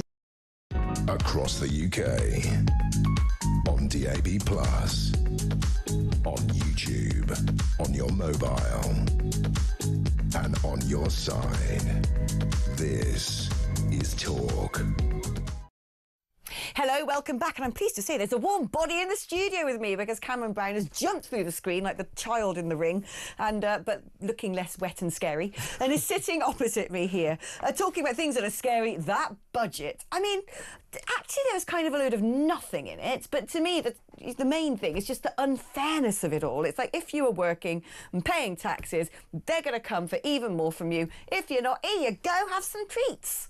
I think the most revealing part of the entire budget was the welfare bill in this country is going to increase to £400 billion by the end of the decade. And what the Chancellor has prioritised, and I use the word prioritised because she had a choice here, she didn't have to increase taxes. If she had just stuck to her planned welfare cuts that were kiboshed by Labour MPs, she wouldn't have had to have increased taxes this time round. She's made an active decision here to increase taxes on the productive part of the economy, people in work, and transferring that wealth to those effectively out of work and on welfare, that is a choice. And I don't think it's a choice the British people will ultimately agree with. But I find this very ominous because, first of all, sort of psychologically, spiritually, the sort of, the animal spirits in a nation that wants to be productive, make money, the entrepreneurs and all the rest of it, they're just fed up. They're giving up, they're leaving. But also, to me, it's just putting the gearbox straight into reverse, because you're saying to productive people, well, we're going to have to lean on you even more because we need to help unproductive people. And I just don't understand. Not only did she not make those welfare cuts, she added to welfare. That two-child benefit cap, now is not the time to be splashing the cash, love. We don't have the money. And frankly, if you're somebody who can't afford to have more than 2 children, don't have more than 2 children. That is the responsible thing to do. And when we know, because we're constantly being told we've got a birth rate problem in the West. We know that far from being 2.4 children, it's down to the 1 point somethings. And we know as well who are the people having lots and lots of children. And it just seems so deeply unfair, I think, to the average British citizen, alarm clock Briton, who's going out there working, knows that somebody's coming from another country, living on welfare and having lots of kids, and then we're being told we've got to pay for it. I think most British people will think it's just an issue of fairness, right? The idea that if you are not in work, the state shouldn't fund your entire lifestyle. In fact, this benefit system should be designed to help people into work. Ideally, I think what's happened certainly over the past few years is there's almost no incentive to go to work.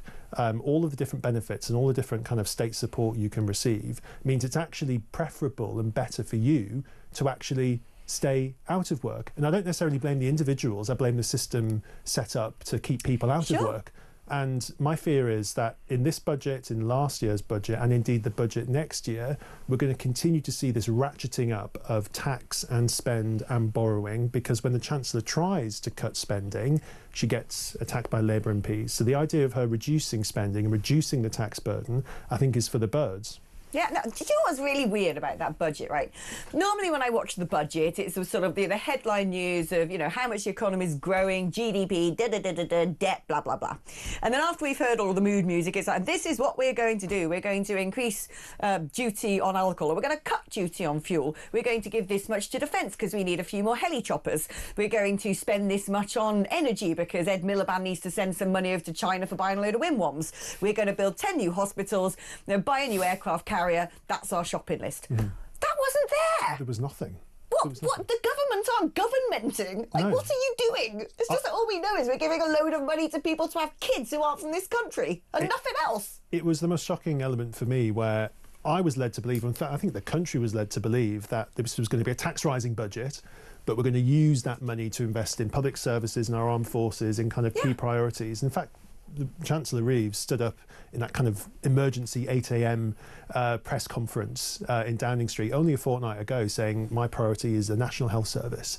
There wasn't really anything in there for the National Health Service. Right. There wasn't really anything in there for What are we defence. doing apart from just paying doctors ever increasing salaries so they don't go on strike? Is that it? Redundancy payments for NHS England staff and all the rest of it. But what she Is that still going ahead, the NHS England thing? Because a little bird told me that whole thing hasn't been shut down, that quango hasn't been shut down, because shutting it down could cost more than keeping it. Yeah, so I think it's now been resolved. You have to basically pay them all off. So it's actually more expensive to get rid of it than actually keeping it up and running. Welcome to government. This happens. There's lots of quangos where it'll take forever to get rid of. But if you look in the booklet, looking at the numbers, this is a simple transfer of wealth from those who are in work into welfare. That's pretty much the budget. That's it. And it's paid for by borrowing initially, then future tax rises on wealth, which may not even happen, who knows. It's as simple as that. That's all this budget was. I think as well, I mean, I can see something else that the government's been doing over the course of the year and however much they've been in power, which is they seem to be very good at delegating responsibility for nicking money off us to other people, particularly local councils. Oh, we're going to devolve more competences to local councils, and guess what? We're going to change the way that council tax bands are calculated. So then it's not the government robbing us, it's the local authority. Yes, and I think this idea is coming from this sort of tourist tax idea as well, where they're going to give English mayors the power to increase taxes. What you never see is actually the power for mayors to decrease taxes. I know Conservative Tees Valley Mayor Ben Houchin wants the power to lower taxes, but he's been given the power to increase it and he won't use it. That is devolution. But you're right, they're effectively kind of pushing it all to local councils, because social care, everything is locally led. Council taxes are going to continue to increase. You've seen this £6 billion black hole in special educational needs budget, which may even lead to a cut in the schools budget in England overall. It's all just kind of IOUs in the future that it's going to have to come to a head at some point. You'll be pleased to know the mad Marxists have actually decided that one of their utterly ludicrous concepts is utterly ludicrous. And I was moaning about this previously with Matthew Lars, our former Labour advisor, saying the workers' rights bill is so crazy. You know, if you're running a small business and you've been faced already with the increase in employers' national insurance and now the minimum wage is going up, the last thing you need is, you know, Tracy signing on to work and the minute she's there going, I've got anxiety and staying at home. Or, you know, Jacob turning up in the office, doing half an hour and going, I'm on paternity leave, guys, see you in about a month. Yeah, and thankfully they've realised that this is mad because they've now U-turned on its pledge to introduce day one protections from unfair dismissal, but they're still going to put it in place after 6 months. Yes. Which is, I think it's a welcome move, and speaking to business over the past 24 hours, it would be welcome, because you're right, if you start a job and take your employer to a tribunal the next day, clearly you're going to remove the incentive to hire people in the first place, or, you know, work really hard on your recruitment process, or hire friends of friends. But you could totally game the system, couldn't you? Of course you could. You could basically turn around, get a job, and then say after a day, I'm really ill, I've got anxiety, I want to stay at home, get signed off by using some TikTok sickfluence or whatever they're called for like a whole month while your employer's paying you, and then quit your job saying, oh, they've bullied me, and then you just go to the next place and the next place and the next place. And this happened in recent history, of course. It's why the coalition upped it to 2 years, because there was lots of cases of people effectively gaming the system. So I think the 6-month U-turn, so to speak, is welcome. But what is very revealing in the budget, of course, is the Office of Budget Responsibility, the watchdog, didn't actually look at the economic impact of the bill, which I thought was quite interesting, and they made that quite explicitly clear, because the government just hasn't really made up its mind yet on the measures. I think once they eventually do look at the economic impact of the bill, it will be effectively quite a slow burn death by 1,000 cuts of the labour market, where businesses will just say, we can't afford to hire you, or it's just not worth the risk, or because of salary sacrifice changes or national insurance increases, or living wage increases, it's prohibitively expensive to hire people. And the issue I have is it's typically going to be young people that will be most impacted by this. It'll be young people will not be able to get jobs, and youth unemployment will sadly rise. And I think, unfortunately, we're going to see this over the next few months. Before I let you go, what about this weird sort of shambles of the sort of budget document being leaked before the actual budget? Because a lot was made of it. Oh my God, isn't this terrible? This is shocking. And then everyone just sort of calmed down and went, oh, whatever, we've forgotten that now. I mean, how weird was that? I mean, I assume that some sort of, you know, lackey at the OBR was told, put this on the website live when the budget begins, and thought that the budget was going to begin at midday and not 1 o'clock. And that it's just an accident. But, I mean, is it a crisis when something like that takes place? I think my jaw dropped when it happened, just because it had never happened before. The idea of someone accidentally publishing the entire budget online before the Chancellor stands up is absurd and unprecedented. I think the reason no one really cares anymore is because the budget was basically leaked and trailed and briefed. Oh, the whole for months earlier. So putting it into one document 30 minutes before didn't really make much difference. We were all just sort of one giant national focus group, weren't we, for a period of time? Everyone went totally insane, and we all got really wound up. But in the end, we knew what was always going to happen, which is higher taxes. That shouldn't be a surprise to anyone. And I think we can, without having to become, I don't know, people who can read crystal balls, know what's going to happen next year as well. No. Cameron, thank you ever so much, and thank you for being here in the studio with me. I really appreciate it. OK, we are going to take a short break now, but we're going to be speaking to a former immigration minister on how you lose 53,000 people. Although it's clearly going to be a lot more than that, isn't it? That's coming up after this.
across the UK, on DAB+, on YouTube, on your mobile, and on your side.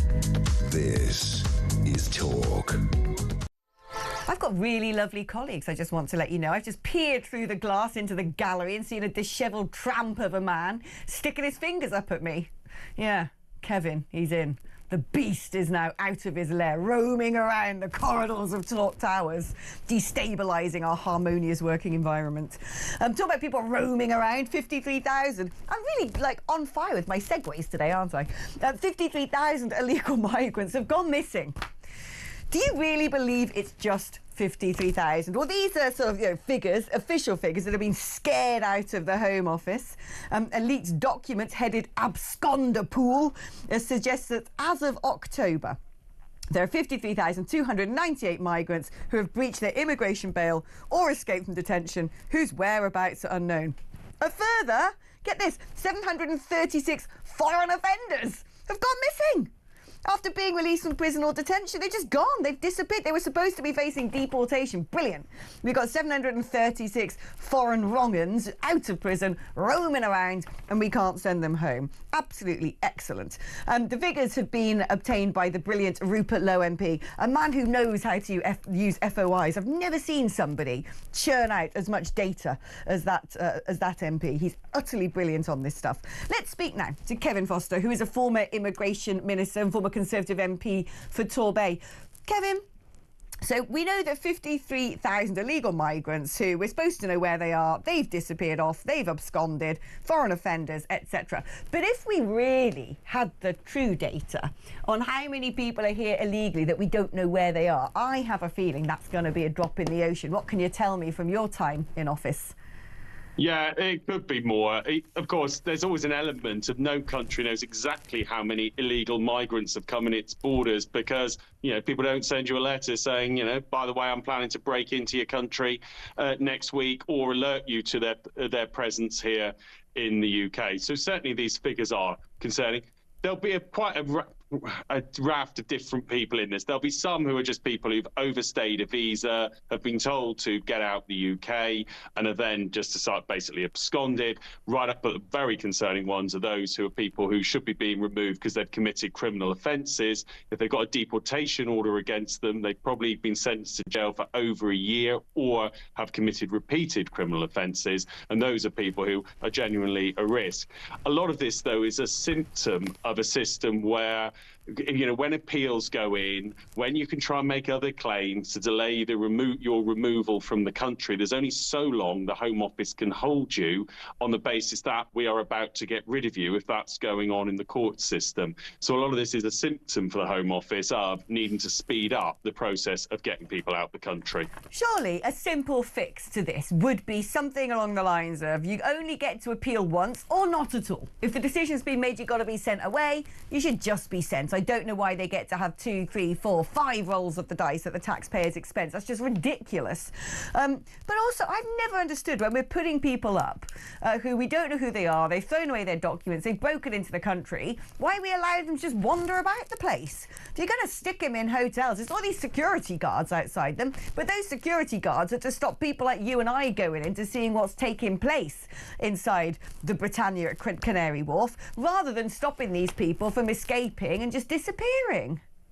Yeah, this is where it comes on to things like creating the larger accommodation centres that we were planned, which, Labour said last July were a terrible idea and should be scrapped, and now have had a rethink and think actually they're quite a good idea and should come back, because you would need to increase the level of detention capacity. But at core of all this is a bit like what you've seen over in the US, is actually the process of getting people out the country. We did certainly the last Conservative government did some legal changes to start removing some of the abilities to claim things multiple times. Very recent statements from Shabana Mahmood. She's decided that actually those were sensible and would like to now go further. Welcome. Hope that we see that pushed through in the very near future. But there's also a big operation. The one thing to say it's worth saying on some of this is The Home Office will have virtually all of these people's biometrics. So that's detailed facial imagery and fingerprints. They will have those. And that's what would be used to identify someone as being part of this cohort, rather than whatever name they gave or any documents they brought,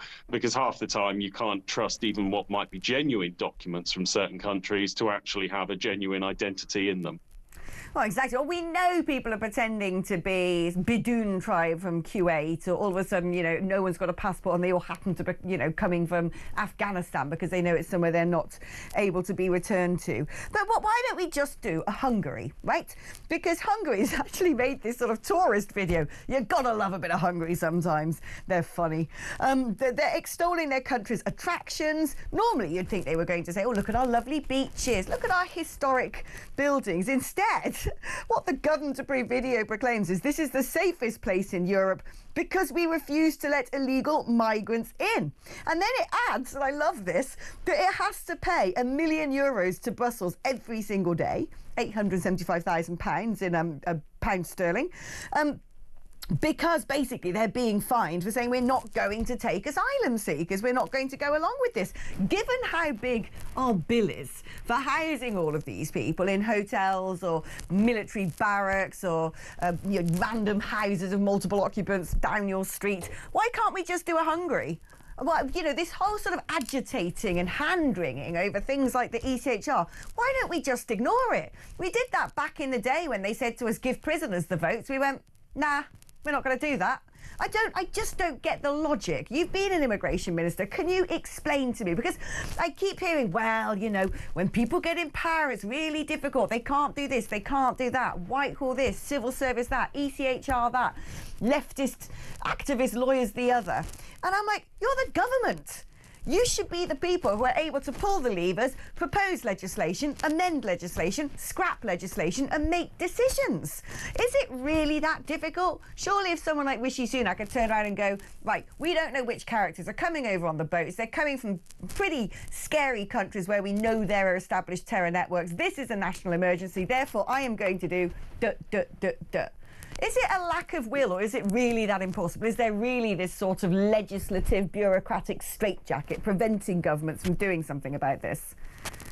Well, it's probably worth noting that the situation in Hungary is a little bit different to what's portrayed there. Hungary said it doesn't want to be part of a refugee asylum seeker sort of sharing process. And of course, we're not in the EU now, so we can't be required to be part of anything like that either. However, its borders are land borders. It is still possible to get into Hungary in a way that isn't, you know, is less visible than, for example, crossing the channel to here. But in terms of what can a government do, yes, a government with a clear strategy could push through legislation.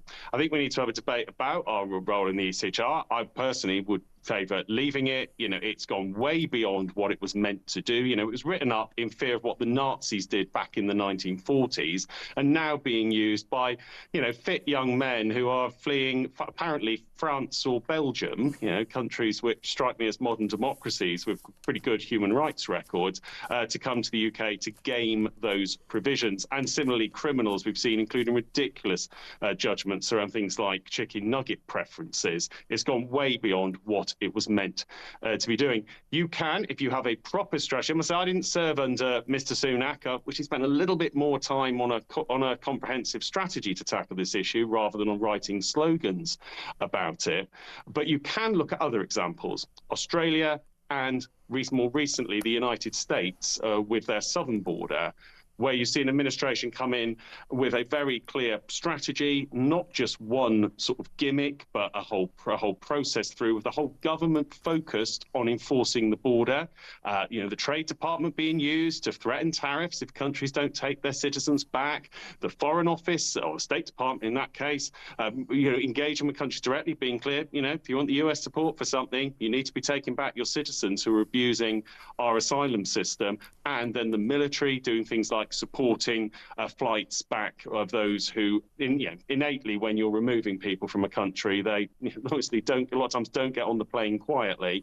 You do need to have quite a level of resource to have removals out of the country, particularly of groups like small boat migrants. So it's possible. If you've got the will to drive it through, it's possible. Certainly it's been more encouraging in recent months to hear people what Kemi Badenoch and Robert Jenrick are saying. And who knows, we could even see Labour go down this path. Their rhetoric's changed, their positions changed. You've only got to look at the figures out this morning.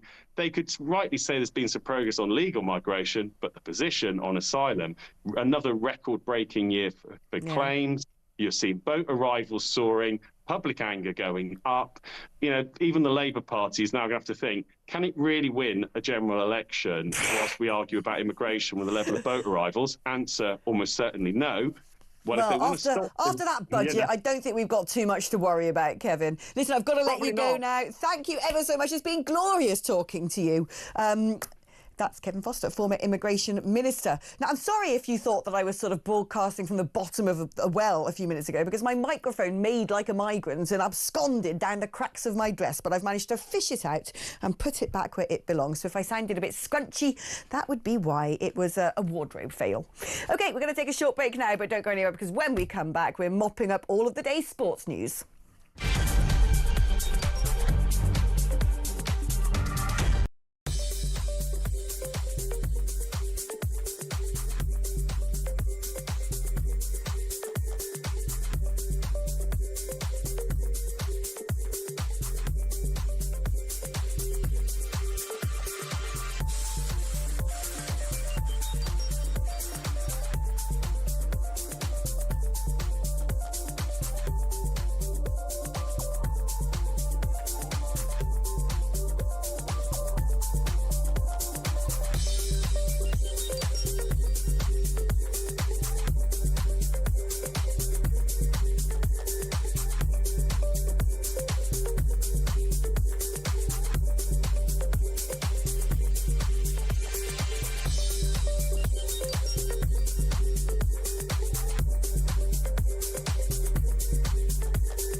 In terms of your question around taxes, there are no additional tax rises needed beyond the ones that I've set out.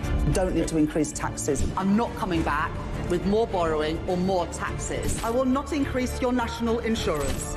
I will not increase your VAT, and I will not increase your income tax. We don't need to come back for more. We've done that now. We've wiped the slate clean. The economic circumstances have declined, deteriorated since a year ago. We are having to look at taxes and spending. In terms of your question around taxes, there are no additional tax rises needed beyond the ones that I've set out. Don't need to increase taxes. I'm not coming back with more borrowing or more taxes. I will not increase your national insurance. I will not increase your VAT, and I will not increase your income tax. We don't need to come back for more. We've done that now. We've wiped the slate clean. The economic circumstances have declined, deteriorated since a year ago. We are having to look at taxes.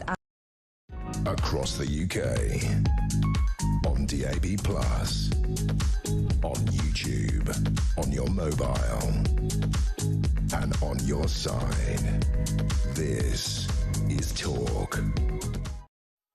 Hello and welcome back, and I'm joined in the studio by the man with the coolest surname on planet Earth. He could be a Beano character. It's Dean Scoggins, ladies and gentlemen. He's a deputy head of sport at The Sun. I was literally just trying to twist Dean's arm to send me off as the Formula One correspondent, and now I said he sounds like a Beano character. I think I've blown my chances. You were doing a great job until then, yeah. Dash and on. But let's kick off with the Formula One, because we are now closing in on what's going to be quite a critical couple of concluding races to this season. Finally, years we've had the sort of, ever since the Hamilton-Verstappen showdown about 4 or 5 years ago. It's just been halfway through the season. Oh, there you go. Max Verstappen's won again. Yeah. Yawn. Ha! He could win again. Yeah, but no, hopefully another British winner, right? And Lando's saying he's not nervous, but I'm not sure I believe him.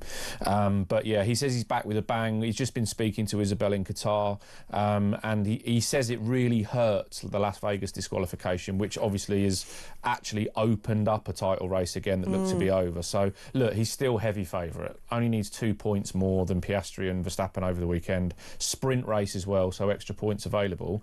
But if it goes wrong like it did last week, then we could be going to the following week. Well, it's funny, actually, because out of the two of them, I got the impression that Piastri was the cool-headed one and Lando was a little bit floppy, wasn't as sort of steely as most Formula One drivers. But Piastri's the one who's chucked this all away.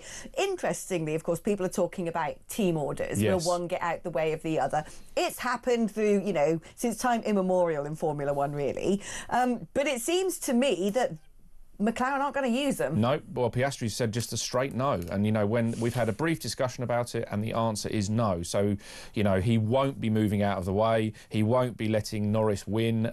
So they're going to race, which obviously brings the drama of potential crashes, punctures, clashes, fantastic. So as long as no one gets hurt, of course, but, People have told me that actually the forthcoming circuits actually suit the McLaren far more. But I must admit, I'm excited to see a showdown. I don't want Verstappen to get it. I want Norris to get it. Of course I do. We want proper racing, right? We want proper racing for the last couple of weeks. I'd like it to go down to the wire for sure. There you go, folks. That's what I'm doing this weekend anyway. Let's talk about a sport that I don't know much about. And whenever I have to talk about this, I don't know if you can see my piece of paper, the Formula One topic at the top, nothing there. I've got little yellow highlighted questions on my cheat sheet. I'm going to read it out. In football, Newcastle United are not happy with the way their supporters were treated in Marseille last night. What happened? Yeah, quite rightly, not very happy. There's been lots of clashes with French police over the years with football fans, and this was sort of another one where Newcastle United have claimed their fans were indiscriminately assaulted by police. There was lots of trouble in Marseille.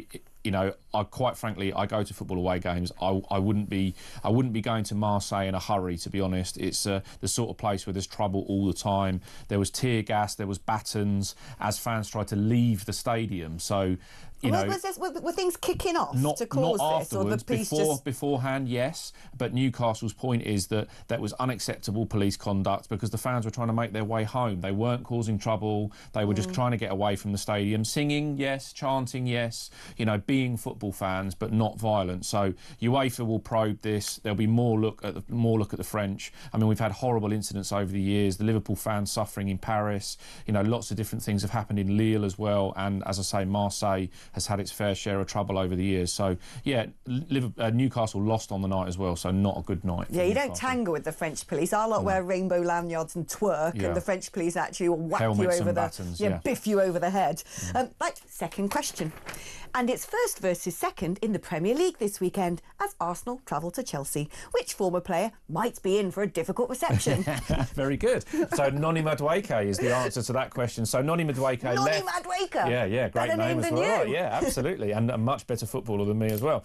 He left Chelsea for Arsenal for 50 million quid in July. It was a very, very strange transfer because Chelsea fans didn't really want him to go, and yet some Arsenal fans I should say, 5,000 1,398 of them signed a petition to not sign him because they didn't think he was very good. Actually, he's been fantastic since he signed, and now it'll be the Chelsea fans booing him while he's playing for Arsenal. So it's going to be an interesting afternoon for Noni Madueke. He's done a really good chat with Charlie Wyatt after Arsenal's winning the Champions League, and Noni Madueke's taken it all very, very well. He'll be ready for the boos and big smiles for the Arsenal fans who now love him. So don't be surprised if you see Noni score a goal at the weekend. I feel like you like saying the name Noni Madueke. Oh, yeah. Where's he from? What is that? He's English. Yeah, he's English. Oh, he's English? Yeah, he's English. He'd be an English winger, and and I did my tactics show this morning on him, so I very much enjoyed saying Noni Madueke all morning. Yeah, it's a brilliant name, Noni Madueke. Brilliant. Okay, well, super. Thank you ever so much. Look, I've still got a minute and a half to waste here. You're going to have to give me some more sports news. Well, I can talk more about my tactics show. So I do a tactics show on YouTube twice a week, Tactics Exposed, and this week the special is on Arsenal v Chelsea, talking about Declan Rice. You must have heard of him, right? Even though you're not a big football fan. No? Fantastic Declan Rice. I'm actually trying You're to going to have to brush up before the World Cup. The only one I know is Marcus Rashford, because he did something about school dinners. Yes, that is great. Now playing for Barcelona, Marcus Rashford, but still in the England team. So you're going to have to brush up on more England players before the World Cup next year. No, that's okay. Look, I'm not going to rival you for your job anytime soon, unless you don't make me Formula One correspondent, and then you'll be amazed at how quickly I can learn things. I'll be like Johnny Five, and I'll be like, coming and doing a rival football tactics show, taking you off YouTube. But where can people find it? Is that on YouTube? It is on YouTube, on the Sunsport YouTube account. Yeah. There you go. Thank you ever so much to the brilliant Dean Scoggins. Noni Madueke. I'm going to Google him in the advert break. Right, because that is what is forthcoming. Don't go anywhere, because there is a lot more news still to discuss and a lot of messages to read, and hopefully a few calls as well. The number's on your screen, 03444 99 1000, if you'd like to register your interest. We're back just after this with the excellent Brendan O'Neill.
Across the UK, on DAB+, on YouTube, on your mobile, and on your side. This is Talk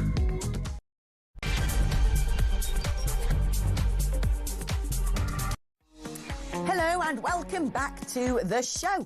Fantastic if you've been with me for a full 2 hours already. I'm very proud of your perseverance and your fandom. You are much appreciated. You are my favourite viewer / listener. Yes, I'm talking about you.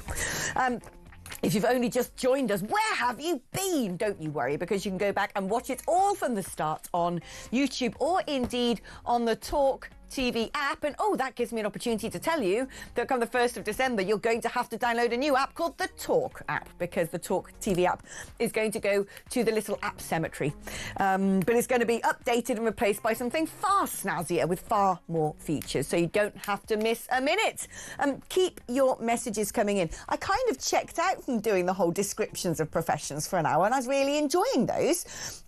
Lee in Birmingham says he's got a friend who's a window cleaner who describes himself as a vision technician. I love that. That's a good thing. Someone else called Batman, apparently, has told me that he is a cable whisperer, commonly known as an electrician. Do you know what, Batman? I actually need an electrician, so if you happen to be in God's own county of Gloucestershire, message back, would you? OK, here we go. My father was a Saga maker's bottom knocker, says Michael from Birchington in Kent. Does anyone know what on earth that means? A Saga maker's bottom knocker. What is that? Yeah, Ryan says that's something to do with poetry. It sounds like poetry. You can tell Ryan's favourite books growing up with the cartoons. Good afternoon, Alex. I'm a keyboard input to error troubleshooter. I fix PCs. So yeah, keep those coming in. I quite enjoy your sort of lovely flowery descriptions of your jobs. And Steph has messaged to tell me off because it's not a cement mixer, it's a concrete mixer. When did that happen? Weren't they always cement mixers? When did that name change come about? Or has it always been a concrete mixer and just me by myself has called it a cement mixer all these years? Anyway, I love those things. I don't know why. I think they're absolutely brilliant. I've got a bit of a thing for them. And the best cement mixers I've ever seen are the ones in America because they're huge. Absolutely enormous. And you just watch it go around like this and you're like, that's the coolest thing I've ever seen going down a road. I know, I'm weird.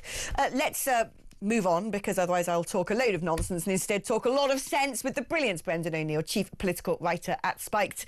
Brendan, how are you doing today, my love? I'm good, thank you, Alex. How are you? I'm very well. I mean, I'm cheered up after 2 hours of sitting in the studio, despite all the horrors of the headlines. Now, I've been asking people about their jobs and describe what they do, because this poor man, Simon Bailey, who is responsible for managing a fire station, lost his... didn't lose his job. He quit after being disciplined and then lost an unfair dismissal case because he failed to stop calling his staff firemen.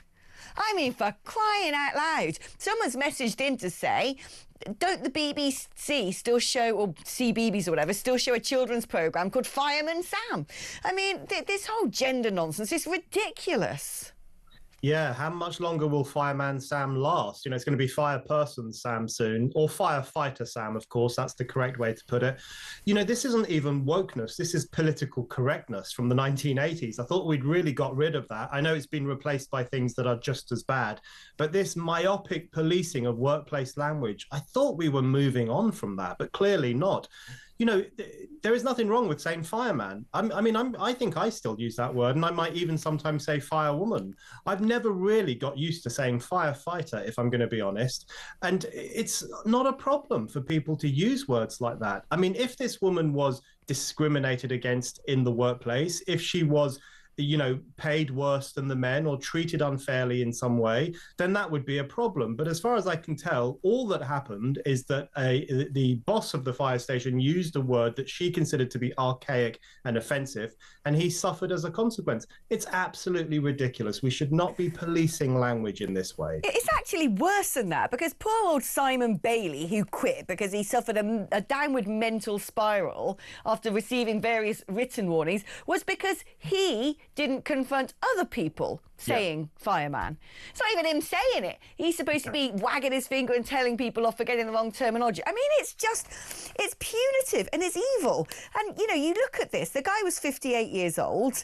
And, you know, not many people out there are prepared to walk into a blazing inferno to save lives. We've lost someone extremely valuable from a frontline workforce. you know, there's something quite dangerous about this as well, because these kinds of services, which do such a brilliant, important job for this country, the fire service, to a certain extent, the police force, the army, you know, what these people need who work in these very risky endeavors, they need a space in which they can form a sense of camaraderie, a sense of brotherhood and sisterhood, a sense of fraternity where they feel connected.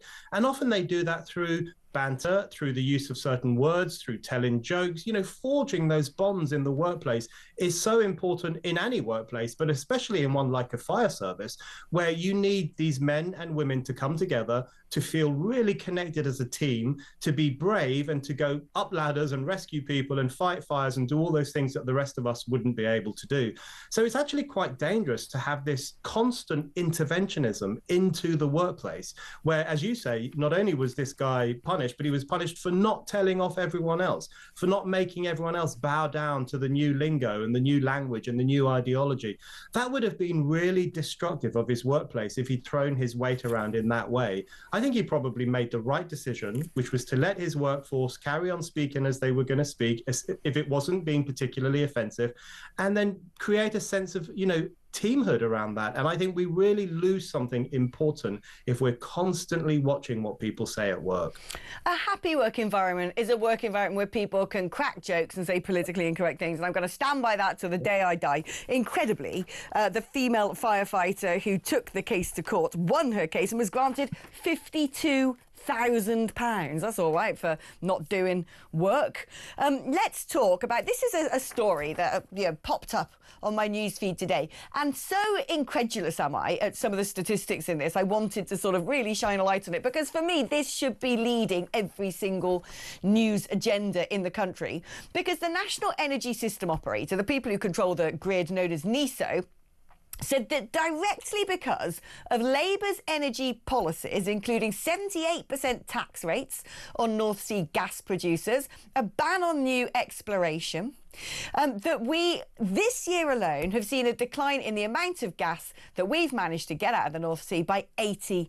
And actually, wind the clock forward, in 4 quick years, it's going to be 90%, which means we're going to be wholly dependent on other countries to send us gas so we can keep the lights on.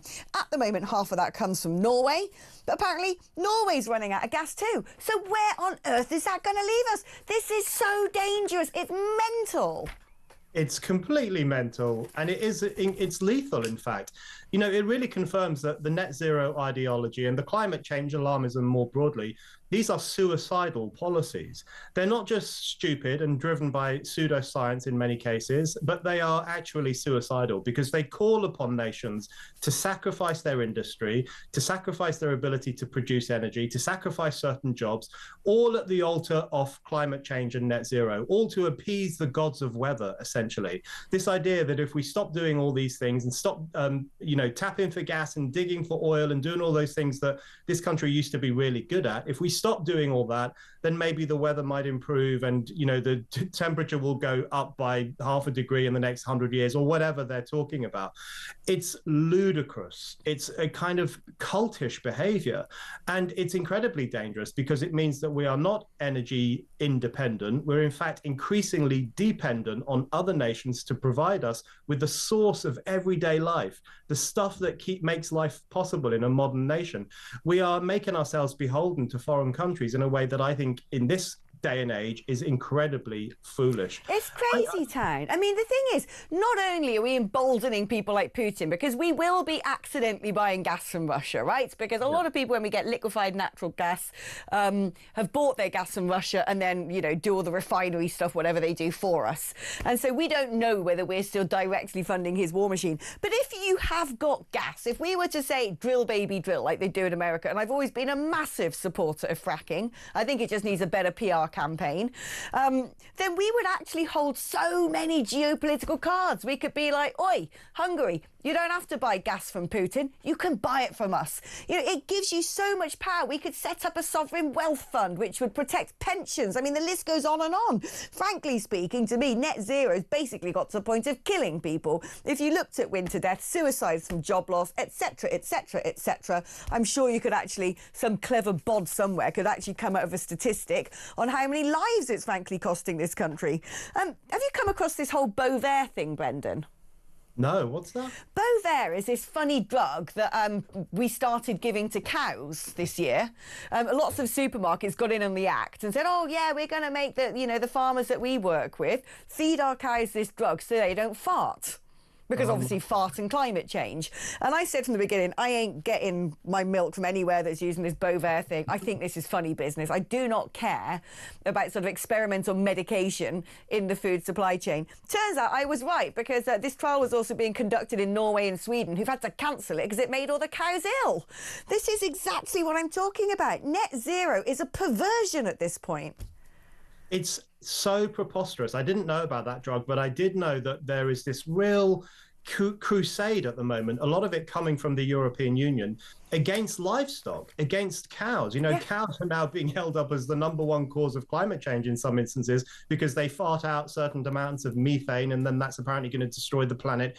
There have been discussions in the Netherlands about killing off loads and loads of livestock and closing down farms. That's why Dutch farmers have been in revolt for the past 5 or 6 years. They're pushing back against the government because it actually wants to shut these things down. In Ireland, there was an actual discussion in Irish government circles about killing 200,000 cows in order to reduce the amount of methane that Ireland produces. This is backward, regressive, hysterical stuff. This is literally animal sacrifice in a modern form, sacrificing animals to appease the gods of Brussels. It's absolutely perverse. And the thing about Britain's adoption of net zero that really, really ticks me off is that we have so much to be proud of in terms of creating the modern world. This is the birthplace of the Industrial Revolution. We really did unleash all that power hidden in the earth and create the modern world, essentially. For us now to be so shamefaced about digging for fossil fuels and to refuse to do it in many instances, we're not only turning our backs on the creation of lots of well-paying jobs and energy production, we're also turning our backs on our own history. And I think we've got to ditch this net zero ideology. We absolutely had to. I did not know about the cow-killing extravaganza proposed in the Netherlands and Ireland. That is really, really sick. These people are sick. Let's talk about Hungary. I love a bit of Hungary. Like, good on you, Hungary. Hungary doesn't care what Brussels tells it to do. And as a result, Brussels is fining it €1 million every single day because Hungary is saying, we're not going to take so-called asylum seekers. Sorry. I don't know why we don't do the same. Because €1 million a day, or £875,000 or something akin to that, is probably going to be about, well, let's round it down to £300 million a year. That's a dance like less than we're paying to put Lord knows who, would-be drug dealers, terrorists, chancers, scroungers, you name it, up in 4-star hotels and in houses. Why on earth don't we do like Hungary and just say no? That's the $1 million question. It really is. Why don't we say no? Why don't we control our borders? Why don't we listen to the people of this country who've been crying out for years and years to have a reduction in the number of immigrants and to have better border policing? That's what the people want, and government after government has failed to give it to them. The thing is, what's so extraordinary about the fining of Hungary, €1 million a day or whatever it is, it really shows how wicked, in fact, the European Union is and how anti-democratic the Brussels oligarchy is, that they would punish a nation state for doing what the people of that nation state want it to do. The people of Hungary want their government to say no to illegal immigrants. They want their government to have very firm control over their borders. This is a democratic ideal in the state of Hungary, and yet it's been punished by these bunch of suits and clipboard wielders in Brussels. This is an oligarchy. This is a tyranny, in fact. It's an autocratic form of centralized government that will punish supposedly independent nations if they break the rules. I think more countries around Europe need to start saying no to illegal immigrants and, by extension, no to the European Union. No, we are not going to play your game of bringing in more and more people because our own voters don't want that anymore. What do you make of the news coming from France that it's planning to restore national military service, they say, or Macron says, because of the growing threat posed by Russia? I don't believe that he's bringing back national service because he thinks Putin's going to suddenly park his tanks in Paris. I think there's something else going on here. What do you make of this? You know, maybe it's because I'm getting older, but I genuinely believe that national service would be the solution to so many of our problems. Agree. I am more and more on the side of national service. We need it in Britain as a matter of urgency, as far as I'm concerned. When you finish school, for that year, before you go to university or before you get a job, you work for the protection of the nation in some capacity. You learn how to fire a gun, you learn how to fight a foreign army, you cook, you do whatever you are capable of doing in defense of the realm. I think that would have a transformative effect on this nation. It would compel the young to think seriously about where they live and their moral responsibility to their fellow citizens. It would do something, I think, to really get rid of identity politics and all this divisive ideology that we have today. I was recently in Israel, and of course Israel, for many good reasons, has conscription. The young people there are so much more switched on than our young people. They're not as fragile. They don't run for a safe space if they hear a controversial idea. Yeah. They don't cry if they get misgendered. So if France is seriously thinking about this, and I'm a bit skeptical like you, that's a good thing. But the rest of Europe needs to think about this as well, especially Britain. We really do need national service. No, I agree with you. Actually, I recently went to Israel as well, and it's astonishing, isn't it? So many people in the IDF are so young. You know, they're like barely out of school. And yet it does give people a sense of responsibility, of hierarchy, of taking instructions, of working together. You know, there's no, I've got anxiety, I can't get out from under my blanket. No, you've got to. Get up, get moving. I'm sure it's really helpful as well for tackling obesity and all sorts of things. And like you said, underscoring a sense of national identity, because something that a lot of the left don't understand about Israel, because so many people on the left just lazily conflate the idea of Israel with white colonization. You couldn't get further from the truth. Israel's probably one of the most multi-ethnic places I've ever been, in terms of you get Jewish people from all corners of the world, and then you've got the Druze, you've got Arabs. It's astonishing, and yet they've got a real sense of cultural identity as being an Israeli. I totally agree with you. I just wonder, looking at this, you know, there must be a reason that Emmanuel Macron's saying we need to restore national military service, and it may be along the lines that we're discussing. It may be that he's looking at his own sort of feckless, useless, you know, underbelly of lazy French boys and girls, thinking, right, they've got to be whipped into shape. But I also wonder, you know, when we look at how fragile social cohesion is in the United Kingdom, my gosh, I'd say it's even worse in France. And I wonder if that's an element of it as well. Oh, yeah, it's very, very bad in France, which is, you know, I'm not even sure that a national service would work in France at the moment, because it is that divided and that tense. And I'm sure lots of people would just bunk off and not do it. I'm sure that's what would happen. France has got a real problem with very cut-off communities, people living in ethnic and cultural bubbles, even worse than we have in some cases. They've got a severe problem with radical Islam and Islamist gangs and young radicalized Muslims who are often up to no good and spreading anti-Semitic conspiracy theories and causing social tension. We have to speak frankly about these things. We have that too, of course, but I think France has got it even worse. You know, there's a reason that the term Islamo-left originates in France, because that tendency of radical Islamists to link together with left-wing groups and cause mayhem really took off in France, and now it's spreading across Europe, sadly. Indeed it is. It's always wonderful catching up with you, the brilliant Brendan O'Neill. He's a national treasure, isn't he? I love that man. Right, we're going to take a short break now, but then when we come back, I'm going to be speaking to Andrew R.T. Davies, the leader of the Welsh Conservatives, his views on what went on in Wales with this ridiculous firefighter tribunal.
In terms of your question around taxes, there are no additional tax rises needed beyond the ones that I've set out. Don't need to increase taxes. I'm not coming back with more borrowing or more taxes. I will not increase your national insurance. I will not increase your VAT, and I will not increase your income tax. We don't need to come back for more. We've done that now. We've wiped the slate clean. The economic circumstances have declined, deteriorated since a year ago. We are having to look at taxes and spending. In terms of your question around taxes, there are no additional tax rises needed beyond the ones that I've set out. Don't need to increase taxes. I'm not coming back with more borrowing or more taxes. I will not increase your national insurance. I will not increase your VAT, and I will not increase your income tax. We don't need to come back for more. We've done that now. We've wiped the slate clean. The economic circumstances have declined, deteriorated since a year ago. We are having to look at tax. Across the UK, on DAB+, on YouTube, on your mobile, and on your side. This is Talk. Hello there, welcome back to the show. Now let's revisit this story of poor Simon Bailey, 58 years old. He was responsible for managing a fire station when a female firefighter complained that she felt belittled by colleagues using the term fireman, as it had been removed from political correctness in the 1980s. Now, what happened was Simon received a written warning for failing to confront colleagues. This really had an impact on him. He suffered a downward mental spiral, went off sick, and then resigned. He said his world came crashing down. When he received the disciplinary letter, he felt physically sick and devastated. I became a shell of myself, he said. This is not how I wanted my 27 years of service to end. I don't tend to tell people I used to be a firefighter, as I almost feel too embarrassed because of the way I was treated. I have a letter of commendation from the chief congratulating me on my service, but it's just left in a drawer now. That is so awful. Anyway, there was a tribunal and it judged that his punishment was reasonable and he wasn't unfairly dismissed. It ruled his bosses had been reasonable to reprimand him for his lack of action following Sasha's complaint. I mean, seriously? Seriously? Let's speak now to Andrew R.T. Davis, who's a Senedd member for South Wales Central over in Wales. He used to be the leader of the Welsh Conservatives. I remember those days back when I worked at ITV Wales and BBC Wales myself. I mean, what do you make of this? This, to me, is utterly, it's just appalling. This poor man, 27 years of service in the fire service and, you know, basically saving lives, and now he doesn't even want to tell people that he used to do that job because he doesn't want to tell people why it ended. Well, good evening, Alex. It's great to see you again. As we're seeing on our screens this evening from Hong Kong, the value of firemen and women across the world is appreciated by us all in our communities. And to see this fireman after 27, 28 years feeling that the service has done him down, if you like, because of some allegations around the misuse of language, the terminology around fireman or firewoman. I only ever hear people talk of firemen or firewomen. I don't hear them talk about firefighters. And so this is a complete wrong against this individual who put 28 years worth of service in. You'd think if a woman joins the fire service and she's a sort of, you know, character who doesn't mind running into a blazing building, that hearing the word man instead of woman isn't going to cause her too much distress. It seems awfully petulant and weak-willed, or, you know, for someone with such an important, critical frontline job. Well, as I said, we're seeing on our screens this evening the value that firemen and women across the world offer the safety to the communities they serve. And they do serve those communities because very often they live and are embedded in the community that the fire station is located. So to actually hear that someone of 28 years service and a senior role as well has now given up that role because of some of the accusations that were levelled against him is really unfortunate and devastating for this individual. And we should be praising individuals who've given such length of service, not chastising them. Now, if from memories, I'm just thinking out loud here, back from my sort of BBC Wales and ITV Wales days, are you a farmer? I am for my sins, yes. Oh, I knew you were. Good old brain of Alex. So I want to ask you what you made of the farmers being arrested yesterday at the protest in Whitehall. Well, it's a dumbing down, really, of the police service and being used against the farmers who are protesting quite legitimately. I didn't see any violence or any disturbing scenes. I just saw them after I was told that there was agreement to bring the tractors into London, getting arrested for supposedly obstructing the highway, I'm told. I wasn't there myself because we had a sitting day in plenary, but the good-natured approach of the farmers that's characterised the protests right the way since Rachel Reeves made this devastating announcement in the last budget really just shows that they are the bedrock of our communities, in the rural communities that they live, breathe and have lived for many generations. And so it's really unfortunate that the Metropolitan Police decided to turn in the handcuffs on some of those who protested yesterday. Is this going to be, before I let you go, do you think it's sort of, you know, how, because it's a fairly devolved issue actually, how people treat farms. Probably inheritance tax isn't, because taxation is the privilege of the UK Parliament. But as far as I know, sort of food and rural affairs is quite a lot up to the Senedd to decide. And Wales is a hugely agricultural country. How important is are these issues, do you think, going to be in the next Senedd elections? And how do you think they're going to go? Because, I mean, you guys, you Conservatives could face a wipeout, couldn't you? Well, there's going to be a massive issue for the rural community and indeed the urban community, because a bit like many other countries around the world, most people in Wales have a connection back to the countryside in some shape or form. And if you haven't got no farmers, you've got no food.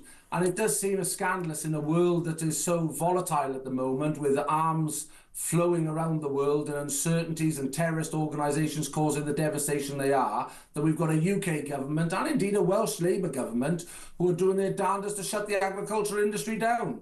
And I'm proud to be a farmer. I'll stand shoulder to shoulder with the farming community. And ultimately, I hope that people, when they go to the ballot box and vote, will know who their advocates are in the Welsh Parliament next year, next May. Diolch yn fawr, Andrew. It's wonderful catching up with you after all these years. Andrew R.T. Davis there, former leader of the Conservatives in the Senedd, now Senedd member for South Wales Central. Shall we do some messages and calls? Because I haven't been doing many of those, actually. Let's speak now to Liam, who's in Plymouth. Hi, Liam. Good afternoon, Miss Phillips. How are you? All right, Mr. Liam, I'm very well. We love your infectiousness and how passionate you are, and we'd just like to thank you for that. But yeah, what I'd like to speak about is I've come up with, well, I don't know why the government doesn't decide to, as soon as you become employed or you pay tax, should we say, or of a certain amount, you get a worker's card. No, you don't have no personal details or anything, like a worker's card. So then you can go into shops, and if you provide this worker's card, you get 10% off, like a blue light card. Oh right, yeah, because you got, like, you know, certain shops offer discounts to people if they work for the NHS and things like that. Yeah, but you should just like bring it out for everybody that works, that contributes, as a little bit of a reward, as an incentive, that this week you get £30 off your shopping, next month. Do you know what I mean? I mean, it's an idea, I suppose. I mean, now I've realised that I'm of the 9 million net contributors, and me and my sort of 899. 900, whatever it is, 899. I can't do that number out loud. 8999, whatever it is. Fellows who are paying for everybody else. You know, we're kind of like, what do we get? Like, come on, like, seriously, it's really rubbing me up the wrong way at the moment, because I don't take anything from the state. I see how much tax I've got to pay. I work blimmin' hard, and I get a load of rubbish thrown at me online, as you can imagine. And I just think, why am I doing this? What am I doing this for? You know, I could quite easily go and get a job in America tomorrow, I'm certain. Except I'm kind of going the opposite direction between you and me, Liam. I'm sort of like, I'm even more determined to dig my heels in and save Great Britain. So maybe your proposal for sort of like, you know, maybe it's a sort of 9 million club discount card where you get, I don't know, like cheaper Ubers or something. I don't mind that as a plan. So, well, if you do go to America, let me know. We'll all go with you. Well, yeah, the Pied Piper. No, do you know what? Like I said, Liam, I'm going completely the opposite direction. I'm not the sort of person to bail out when the country's in trouble. I dig my heels in and I figure out how I'm going to blimmin' save this place until my last breath. Liam, thank you ever so much for your call. It's always wonderful catching up with well, our wonderful audience. If you want to be like Liam and have a natter with me, the number is 0344499 1000, because frankly speaking, we've only got half an hour left, so roll up, roll up. If you want to throw in your 2 bits, you've got about 27 minutes in which to register your interest and then potentially be patched through. It's your normal network rate. 87222 is the number if you'd like to text me. Remember to write the word talk before you text. And let's keep these job descriptions coming in. Here we go. I am a sanction maintenance worker, which apparently is posh words for a cleaner. And that's from Jill, who's listening to me as she mops the floors. Well done, Jill. They're looking very sparkly and they smell so fresh, pine fresh. Johnny from Carlisle says, I just got a new job today. I'm going to be a spreadsheet sorting apprentice. I can't wait to get started. It's been a long 12 months. I have a feeling by the end of the week, Johnny from Carlisle, with your spreadsheet sorting apprenticeship, that it might feel like a very long month. No, maybe you're going to love it. I just personally hate Excel. I just can't. It makes me feel kind of nauseous and queasy seeing all those little sort of cells and the little code you got to put. Not my cup of tea at all. Here, a Saga maker's bottom knocker was a pottery worker, typically a young boy, whose job was to create the base of a Saga. Pray tell, what is a Saga?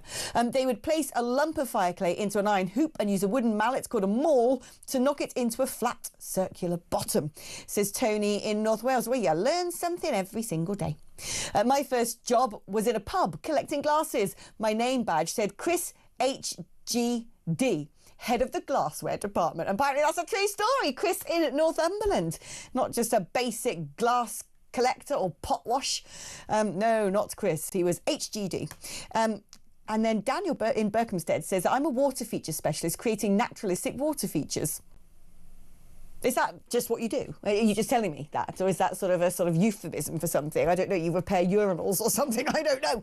But do you know what? I actually could do with a water feature in my garden. I'd quite like one of those. So if you do make water features, ping me over the catalogue.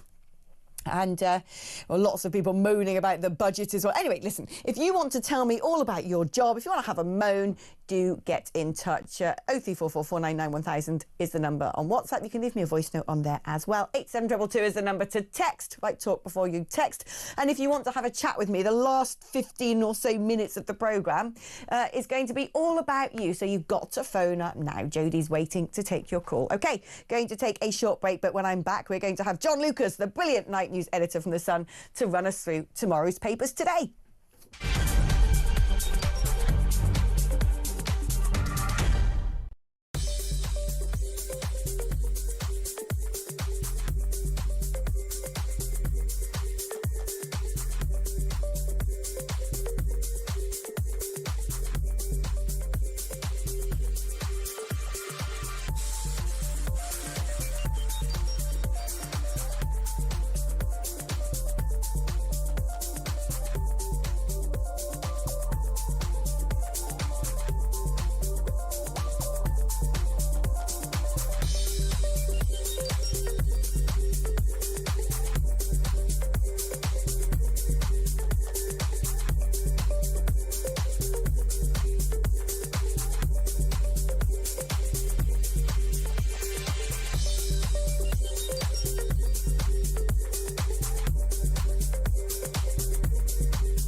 Across the UK, on DAB+, on YouTube, on your mobile, and on your side.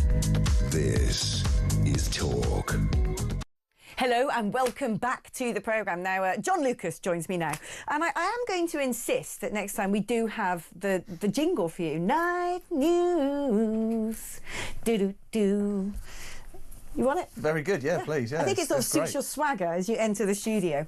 And I really am trying to just make a sort of a screensaver for your mind as you sit at your desk later and make sure that tomorrow's Sun is full of stories. Because you are, of course, the Night News editor there. Now, tell us, what is going to be in the paper tomorrow? Yeah, that's right. So, obviously, budget is still the big story of the day. It's been branded the Benefit Street budget. Lots and lots of our readers have been emailing us and calling us not happy about it. I think you guys have had the same all day. Yeah. But what we did today is something a little bit different. We went out and spoke to some people who are happy with the budget. Who are they? Do they exist? Well, some of they are the people who will benefit from. They've got like 5 kids and from stuff the like lifting of the cap. So we spoke to Juliet today, so she's on universal credit. She's going to see her benefits go from 28,000 to 32,000. Blimey, that's more than the national median wage, isn't it? The average salary in the UK. Exactly. So crikey. She would need to be on an income of 40 grand to earn the equivalent of that. And now, look, I understand how difficult and expensive it is to raise kids, and nobody is arguing that you want to have children in poverty, and the point of, as Rachel Reeves would say, is it lifts millions and millions of children out of poverty. The problem with it is that the argument is that it would encourage people to actually have more children, and you're bringing them into a situation where they're already on the margins. I mean, with Julia, so you say she gets about 32k a year, right?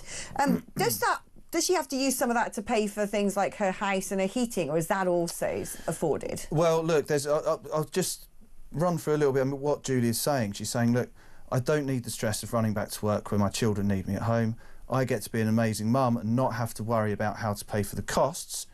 My kids need a stay-at-home mum, and they shouldn't have to go without. Okay, but she's planning to add to her family, so she's got 2 kids now. She's pregnant, and she wants to have 5. I won't bore you with all the case studies. We've got lots and lots. But if she has 5 kids, how much cash money is she going to be getting then? As you ask, so she has a £480 a month 3-bedroom council house in Melton Mowbray. She gets £1,537 in universal credit. She gets housing benefit £470. She has a standard allowance of £311. So the 3-bedroom house is £480 and the housing benefit is £470. So the house therefore is basically free. Right? Is that how that works? I've never had a benefit in my life, so I actually I'm not sure don't exactly. know. Yeah, I mean, the housing benefit will pay a big proportion of the rent, and there's a long list of what she gets.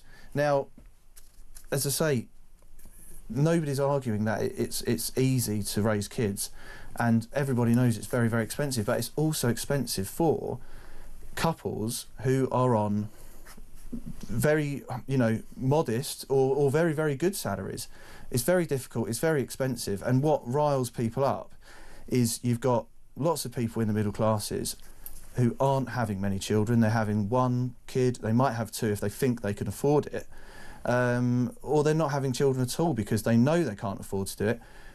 What's annoying them is that they know their tax money is going towards funding lifestyles of people who are, you can argue, are having more children than they should be. What is wild about this, right? And, when you add up all the bits and bobs that she gets, I want to know how much of that ends up being sort of disposable income. Yeah.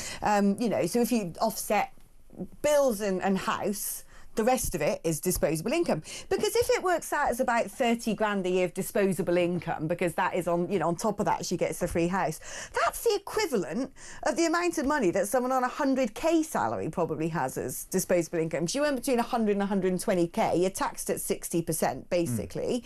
And then if you sort of, throw in those people more likely to say work in a city perhaps, and the sort of rent or the mortgage repayments, potentially this woman here who's going to have 5 kids could be actually making more money or have more money to spend than someone who's basically at the top of their profession. Absolutely, and that is the sort of the thing that sticks in people's craw. And beyond doing the maths and figuring all this out, it's just terrible politics from Labour.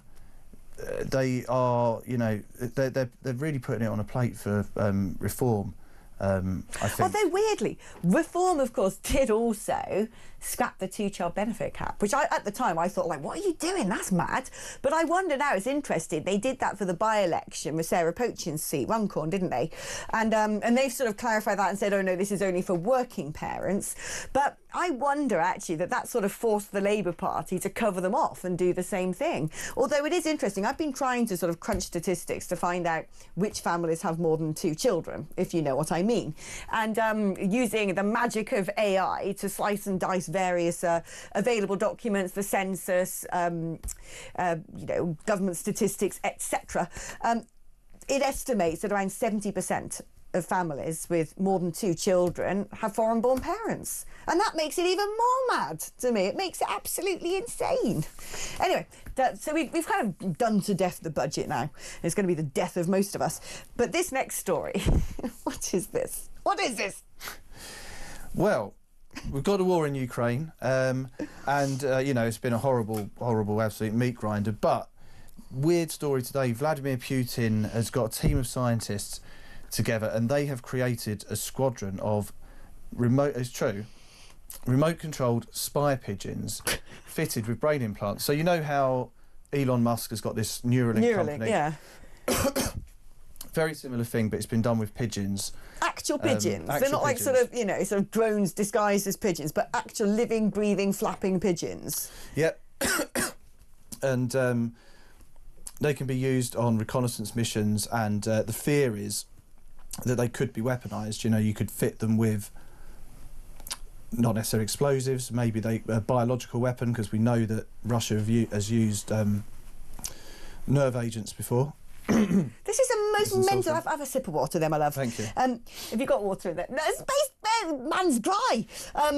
But what's crazy about this is this idea that, because they wouldn't have a sort of a manatee or something at some stage, which everyone thought was like remote controlled. But I would imagine, so here we go, they reckon they can zap signals directly into the brains of the pigeon to steer them across the sky. I mean, it could just be used for simple things such as birds striking aeroplanes, because that will bring a plane down.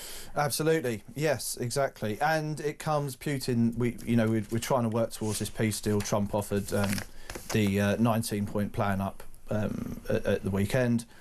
Putin's come out publicly and has made his first comments on it. He said it's the basis for future agreements. So although it doesn't sound that he's ready to sit down and sign on the dotted line, but there's a bit more positivity there from Putin, so that's the war package tomorrow. Amazing. This is like something from Alfred Hitchcock, isn't it? Sort of Russian-controlled, biologically altered biodrome birds. I mean, blimey O'Reilly. Now, this is a brilliant story here. She says, as Jodie, the assistant producer, calls on her hands and knees under the desk to pass John a glass of water. Seriously, sometimes the things you can't see happening on camera are the best parts. This is interesting story, but it doesn't actually surprise me too much. But the idea that dogs could be essentially given weed, CBD, cannaboil, to calm them down if they got nasty personalities. Yeah, exactly. I don't know if this was inspired by Snoop Dogg, as we know he is the most famous weed-smoking dog in the world, but it's become very popular, CBD oil. There's lots of scientific studies that say it's good for chronic pain conditions and stress, anxiety, all that sort of stuff. You can give it to your dog. This is a study from it's in the Journal of Frontiers in Veterinary Science. It's data from 47,000 dog owners in the US, and a lot of these guys have conditions themselves, so they have assistance dogs, guide dogs, or however you want to call it, and they took part in this study where they're also giving the dogs the CB. It sounds like they're all sitting around stoned. It's much. Did the dogs get the munchies? Is what I want to know. Yeah, they get the munchies. I need more Bodio. They get very, very chilled out.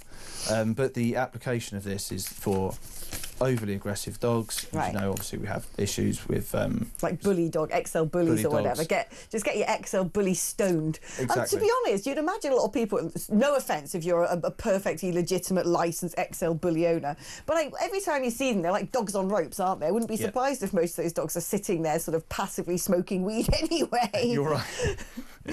Oh, blimey. Anyway, this is a sad story. Britain's only carpet museum is closing down. I know, it's sad. I love a niche museum, and this is, as you say, it's the only carpet museum in Britain, could be in the world. I don't know. It's in Kidderminster. It opened in 2012. It's based in this lovely 18th century mill. And yeah, it's had samples from the last 300 years. It's dwindled to just 6 visitors a day. The carpet museum. But I thought it was actually quite good for a carpet museum. I'm not sure what they were expecting.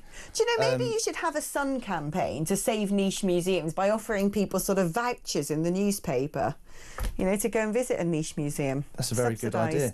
Well, someone who did visit this museum, so it came into the public sphere because none other than Gary Barlow has been there, and he'd posted about it on his social media saying it's a very nice day out. And other people have posted a lot about it. They said, you know, I enjoyed my first shag pile there, lots of fond memories. And there's a lot of sadness around. They're saying that they've had the rug pulled from beneath them. So yeah, that's the end of the carpet. What's the most niche of niche museums that you've been to? There's a couple in Amsterdam. Oh, I can imagine, but where people also might have, I don't know, enjoyed their first shag piles there as well. I'm talking about the Cheese Museum. Oh, the Cheese Museum. Of any other museums in Amsterdam other than that. I tell you what, there is a museum in Lydney in Gloucestershire, in the wonderful Forest of Dean, which is one of my favourite parts of the country. And it's in the old Lydney jail, the medieval jail, and it's called Crime Through Time. Oh my goodness. I mean, that is...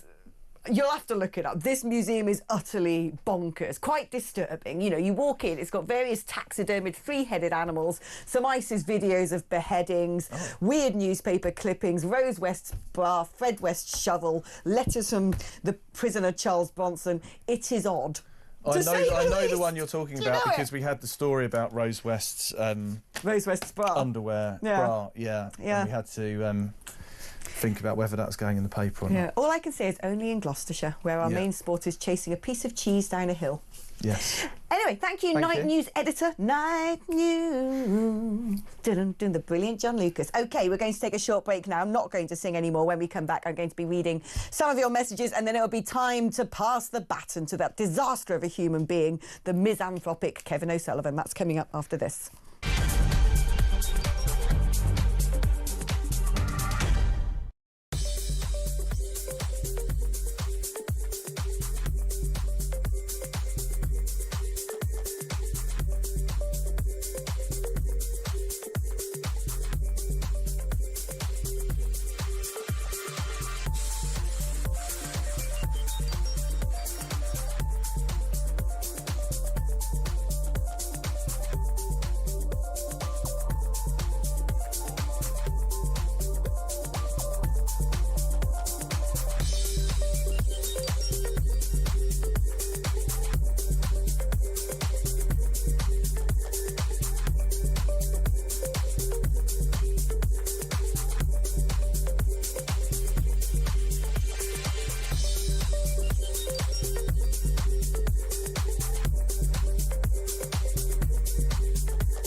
And spending.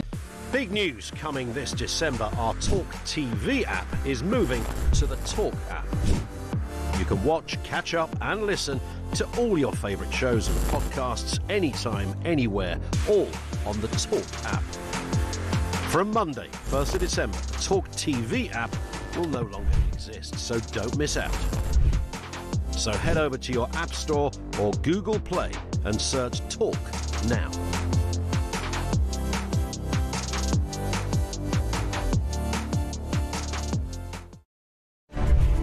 In terms of your question around taxes, there are no additional tax rises needed beyond the ones that I've set out. Don't need to increase taxes. I'm not coming back with more borrowing or more taxes. I will not increase your national insurance. I will not increase your VAT, and I will not increase your income tax. We don't need to come back for more. We've done that now. We've wiped the slate clean. The economic circumstances have declined, deteriorated since a year ago. We are having to look at across the UK, on DAB+, on YouTube, on your mobile, and on your side. This is Talk. Hello, welcome back to the show, and let's speak now to Alison, who is in Carlisle. Hello there, Alison. Hello, my darling, but I'm not in Carlisle anymore. I now live in Roos, just outside Hull. So, lovely. Yeah, that's okay. Just 5 minutes from the beach. You can't help it, can you? It's nice. Perfect for me and the dogs. Anyway, just wanted to say about the Rachel Reeves debacle. She's a complete idiot. And that somebody should be suing the government because they have debacle, not debacle, what's the word I'm looking for? They have lied completely on their manifesto and gone back on everything they said, and I'd love to have the money to sue them, and I'm sure that Nigel Farage and co could do that. But also, I so miss you in the mornings when we used to lie in bed, me and my hubby, with him bringing me cups of coffee. Oh, when I used to do weekend breakfast. Oh, you got the lovely Mark Dolan now. You don't need me. No. He's nowhere near as good as you. Don't say that. Mark's a pro. We love Mark. Sorry. Lost it. No. Oh, well, do you know what? I moved out of London. I moaned about it all the time, didn't I? I was like, I ain't living in London anymore. My rent's gone up £1,000 a month. I moved out, and so I was like, right, I can't get in at that time in the morning anymore. So I don't blame you, darling, because that's when we moved back. We moved to New Zealand years ago, and then we moved back. And we went, I'm not going to go back to Birmingham to live. And my husband was like, I'm not going to go back to Manchester. So we have moved around a bit. And we are now on the coast, the lovely East Ridings of Yorkshire.